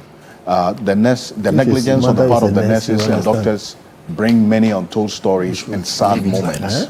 Thank you very much for your message. This one here. No, did he say that public opinion does not favor ensuring security at the hospital? Is that what the person said? Public opinion is not on the side of ensuring security at the hospitals. So we should leave it like that. Unless what I'm reading is not what you want. His opinion is not published. He's wrong. No, it has to be questioned. Absolutely. Thank you. Jonathan, thank you for the message this morning. A number of you are saying, good morning, enjoying the conversation. Thank you to the guests. See, they are enjoying the conversation. Thank you. I wanted to say something. I have to go for a break. I wanted to say something that, you see, it is also about the caliber of people you have assembled. Okay, I'm commending you for keeping Kofi Bentel here and for bringing Anamzoya. The caliber of people you have decided to. You see, they wield different views and sometimes they are critical, but you can see that they are level-headed and fair in whatever they say. And I think that this is the program we own. We started this program. We continue to own this program. And these are the people we want to see you continue, fielding as panelists. The last time you said this, you were misunderstood. So I'm not going to have to explain this to you. This one here, in fact, thank you, but it's a teamwork. In fact, Abdullah, the rest of the team, all doing what has to be done to ensure that this program sustains and improves the kind of impact that we want to make. So thank you very much for the feedback. This one from Theo says, after listening to this rich issue, it is a clear customer service challenge. I wish you can look at that angle too. I think Kofi Bento mentioned that a number of times, Theo, about the service delivery as well. This one, Evans Dinko in Garu. Okay, you want me to... The Ghana rated nurses, they are dealing with their matters. They say they are not happy about the details of it. There's really no point as well bringing what the General Secretary said and so on in there. Thank you very much for your message this morning. I'm going to go for this quick break. When we're back, we'll get into the Auditor General and matters arising. This is Key Point on TV3. We're live on 3FM 92.7. Also on the Voice of London radio in the heart of the city of London. A number of messages from our viewers and listeners in London as well. Some of you who have lived in Ghana, sharing your experiences in the health system and what is happening where you are. We know that. We can't compare. So I agree, and I acknowledge all the messages as well. In fact, the one I read about this surgical situation was someone watching us in London. So it's a matter that if we have to look into further, we could consider. But I've been clothed this morning by Kogra Clothing. It's the best version of you. You can locate them on the Spintex Road for this outfit and many others that you see me wear every Saturday. Call them on 0244 238 341. 0244 238 341. They are on the Spintex Road, 18 Junction, opposite the Allied Oil Filling Station. We'll be back shortly after this quick break. Stay with us.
Reporting from the Takoradi Market Circle. From the heart of the Upper West Regional Capital. From the heart of the Ashanti Kingdom. Reporting from Sunyani. From the Central Business District of Navrongo. The parliamentarians are on recess. This is where it all unfolds. The moments that potentially alters the course of our nation and the world. These are the individuals we recognize, the voices we amplify, who appears on screen and who contributes behind the scenes. With professionalism at our core, we bring you news you can trust. Impact journalism that makes a difference. This illustrates how diverse perspectives enhance our strength and reinforces our mission. This is 3 News. Leaders in breaking news, exclusive interviews, facts and analysis on TV, radio, online and digital. 3 News, first in news.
Come back to Key Point on TV3. We're live on 3FM 92.7, also on TV3 Ghana, on Facebook, and on the Voice of London radio in the heart of the city of London, and the Voice of London television as well. This one here from says, Alfred, this is the best panel ever on your program. Kudos to these great men. Anyway, Professor Anam Zoya communicates in an open and truthful way that is constructive and respectful. Much appearances of him would do us some good as well. And viewers and listeners, says good morning to them all. Thank you. The Auditor General's report has been a conversation over the last couple of weeks before the Public Accounts Committee, and now we're getting information from the Auditor General itself that the Office of Special Prosecutor is going to be brought in to help in the recovery of diverted or stolen, unaccounted for funds, public funds for that matter. I wanted to take a look at how bad things look, reason why this is of concern to us this morning. Let's take a look at this. On the matter of the irregularities, we compare over the period 2023, well, we're looking at the 2024 irregularities increased by 109% across board. 2023 was 8.79 billion. 2024, we are talking about 18.41 billion. Then you have energy sector public financial irregularities, 15.8 billion, so an 86% increase in that. And the declaration of revenue collected, about 2.935 billion. And as we've seen, and is that to say that the current legal architecture empowering the Auditor General to recover these diverted or stolen funds is not effective at doing that? Let me start off with you, Mr. Bento. Because there are charges and allowances. Laws do not implement themselves. We have enough laws in this country. I formed Occupy Ghana. Occupy Ghana proceeded to take these matters to court. Rulings were made. Daniel Damelovo proceeded to try and recover them. Corruption fought him. And you have a situation where there's a revolving door between some of the heads of these institutions and the political class. And they are kind of taking care of themselves. So the point I'm making is this. We need to appreciate that we have enough laws, but the laws do not implement themselves, which is why I always agree that we need institutions, but we also need strong men to manage those institutions. And those strong men must take their stand and not be cowards. What you have is a situation where if people, so there's poor leadership at the departmental or technical level. So for instance, at the Controller and Accountant General's Department and the Auditor General's Department, there's poor leadership at that point. And the difference you see is difference in people like Daniel Damelovo. One man comes to office and makes a difference. True. The rest, you see them just towing the line. And look at the recent history. Towing the line, protecting people who were in political office. So there again, you see the point that I'm making. So that poor leadership at that departmental level is a big problem. Then there is poor leadership at the political level.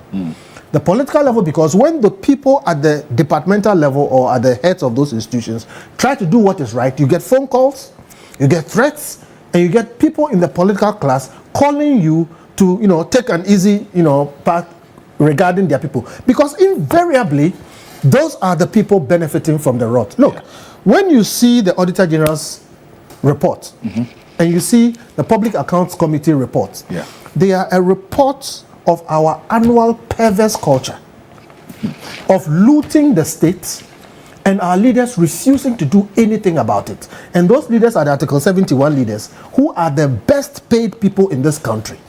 And they do the revolving door between politics and heads of these institutions. The point I am making is that we are refusing to deal with the matters. Okay? And if we don't stop, we'll continue doing this until one day it blows up in our face. Poor leadership is the reason. Let me add this point. The Controller and Accountant General, I checked, they have about 6,000 staff. Yes. And let me tell you this for a fact. They have the most qualified accountants in this country, better than any accounting firm. In terms of numbers, yes. No accounting firm has more accountants, chartered accountants and professionals. The kind of expertise in the public sector is better and higher than in the private sector. All right? In the last 20 years, I checked, they've spent about $200 million in software. $200 million? Yes. Accounting softwares and... Accounting, so let me explain. Actually, it's about 400 million, but it's not only for Controller and Accountant General. It's cross, sectoral.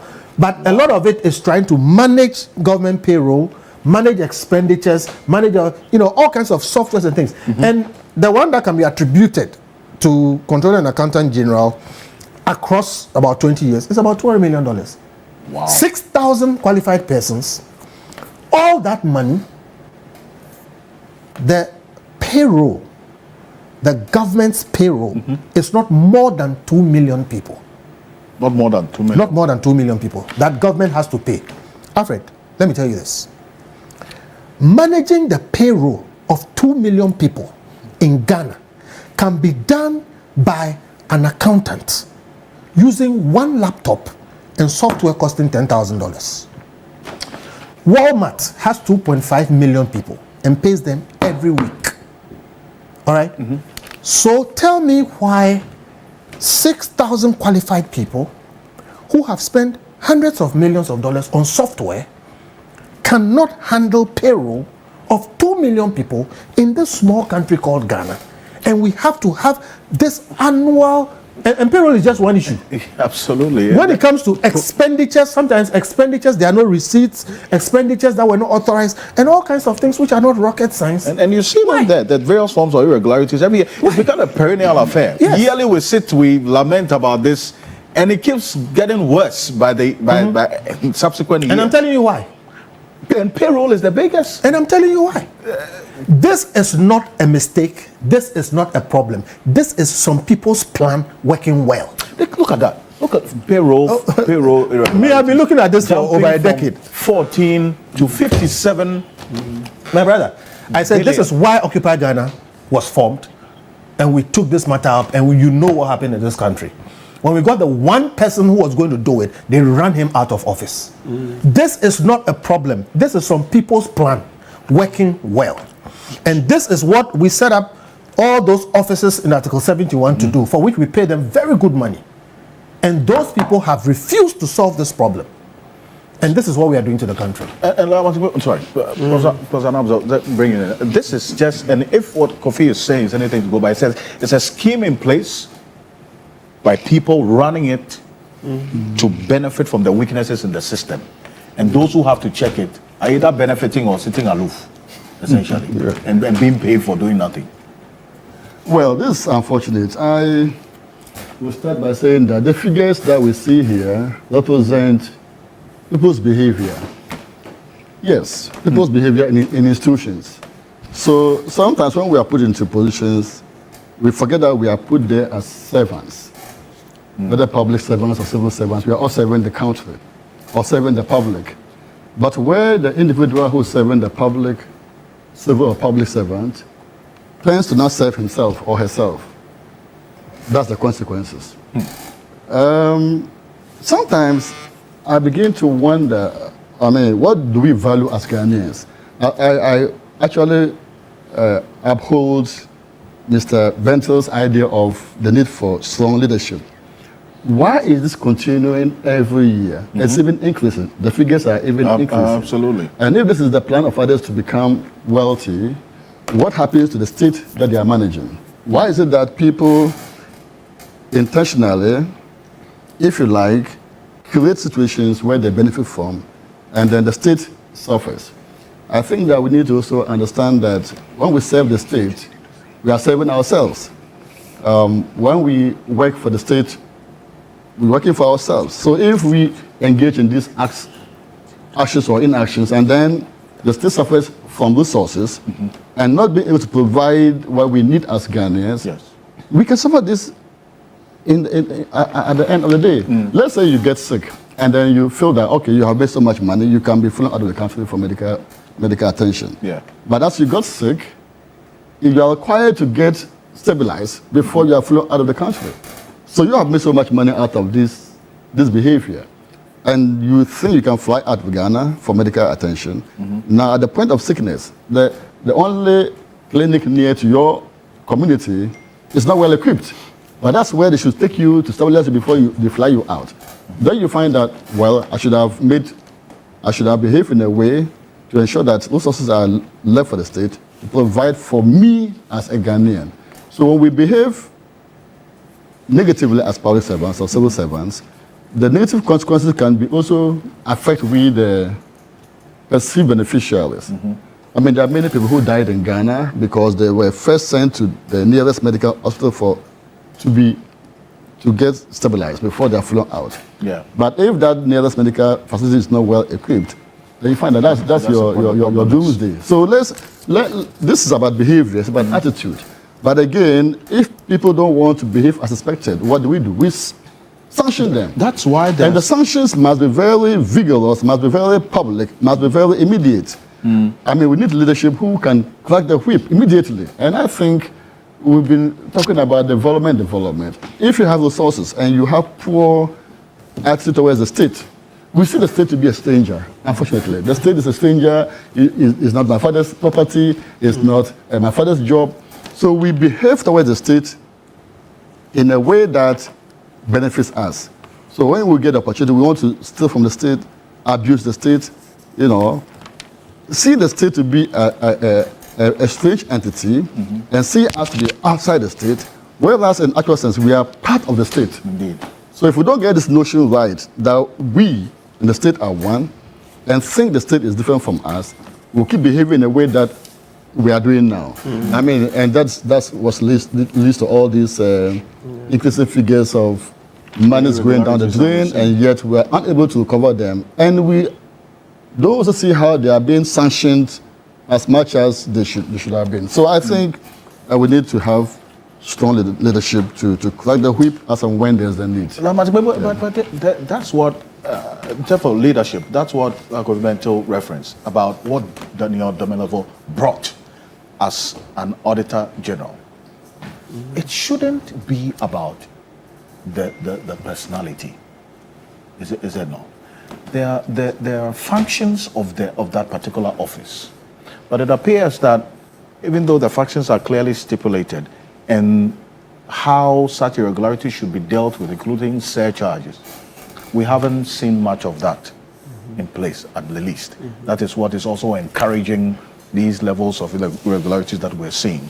As far as we do know, based on this report that I have, copies of it, the Auditor General says some 12.7 billion has been recovered out of the almost 40 billion disallowed expenditure. This is disallowed expenditure that was flagged between 2020 and 2023 in the report.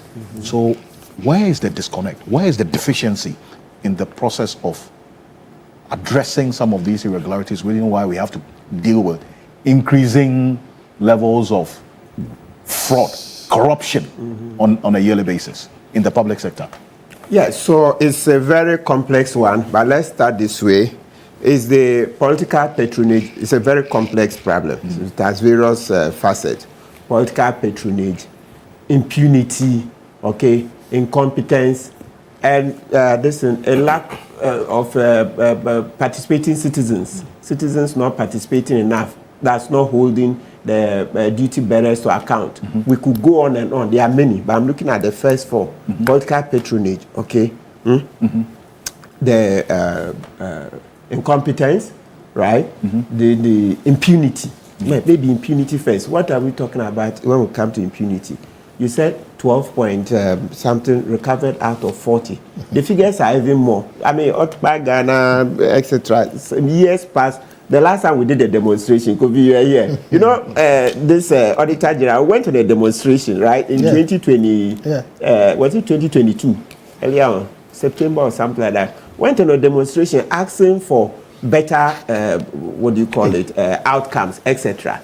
since then. And that day, if you looked at the demonstration we did, how many were we? Yeah. Citizens, a lot of our citizens have aligned politically. Yeah. People have aligned, just waiting to enter government and make money. So when you talk privately, they will tell you many things. If you say, show your face, come and demonstrate. No, I remember that day, the demonstration. Yeah. How many were we? It's crazy. And we did a short distance. We met opposite Kempinski. And then we demonstrated. And we went to Independence Square. Very short. We did better. We started from Circle and did about 6 hours the whole day. So the citizens are also a part of it. Look, as we sit now, when you talk about impunity, when Domlevo was leaving, there were a number of surcharges he was working on, okay? But when he left, Johnson Kwamwa, okay, didn't see to that. He didn't.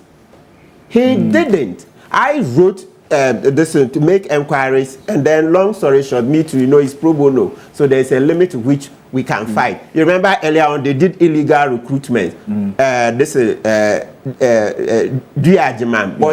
did illegal recruitments. We took the case to this is the information commissioner, etc. The audit service, they were found liable. They were to pay a fine. Long story short, eventually then they brought some half-hearted information. So the audit service itself, the setup is very corrupt. That's the leadership. Yes, very, very corrupt. But me at least I have a case where they didn't obey the rules. Okay, they didn't. It's a case I won. All right, we took it. Okay. Yeah, the Right to Information Commission. They found them liable and fined them. Diajima was sitting there, very political, very divisive figure. I don't even know. But of course, he suited Ekufuado so that they would massage things, do it the way Ekufuado wants. You say. Now let's make the next point. I know whether the whole of this year, the board has not met. Under the audit service, the constitutional instrument 70, they must meet at least 6 times a year. So right now, as we sit here, President Mama, you've left Johnson Ekwuamoe to be running the place alone with Jemima Atta. Okay. Ask how many board meetings have they had? The CI is here. You get it. CI, this is 70. Regulation 4. It says that there must be at least 6 meetings. Let's ask today what is happening there. So you have a lot of the auditors who go. They also get compromised. So look, the Auditor General's office is a crime scene. That's what we should address first. Thank you. Before the report. This one, the dishonesty is the problem. Let's solve it. Everything will fun. Professor Kweku has asked, thank you very much for your message. He says, these so-called irregularities occur with such clockwork predictability that it is in fact irregular to keep calling them irregularities. Let us call them what they truly are. Regularities. And why have they become regular? Because there is no real fix, no real will to fix them. Year after year, the Auditor General flags the same breaches, and year after year, nothing changes. Politics has divided us so deeply as a country. Says, until we change that mindset, the Auditor General's report will continue to sound like a broken record. New year, same regularities. What Ghana needs is not just more laws, but the political courage to enforce them, to recover stolen funds, and to punish offenders, no matter their political party.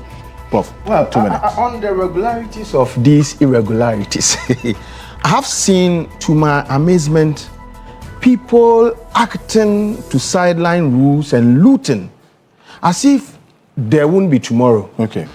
As if they would never be caught.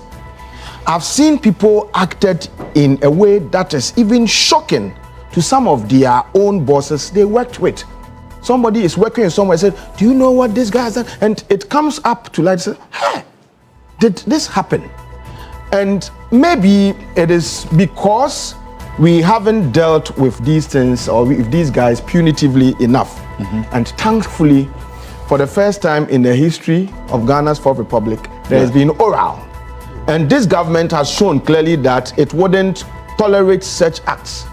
So, in my view, over to you, OSP, over to you, AG, over to you, Yoko, and let no one say when people are being sought when people are being dealt with, let no one say that it's amount to political witch hunt. Alfred, let me make this brief point whilst we round up. I think people are watching us and sometimes we get feedback. So let me restate my position again on the outcome of the Ablekuma by-elections. Once again, I commend the police for dealing swiftly with those corporates who perpetrated violence on people. But though I earlier felt that we may want to let sleeping dogs lie, I agree with the suggestions that Ocansey is equally culpable, and must be dealt with by the police. Okay.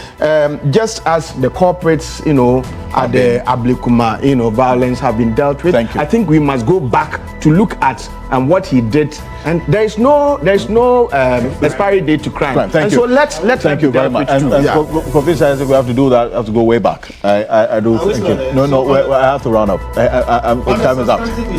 The Public Accounts Committee must directly refer their matters to IOCO. Thank you very much. Thank you. And Kofi Bento is private legal practitioner, Vice President of Manning Africa. Kofi, Mr. Bento, thank you for joining us. Prof, thank you. I'm going to be seeing you a lot more. That's you committing to this. Thank you. Labas people, thank you. Professor Jampo, thank you. Thank you so much. And I do thank you as well, Dr. Notedia and many others as well. Thank you very much. I am Alfred Ocansey.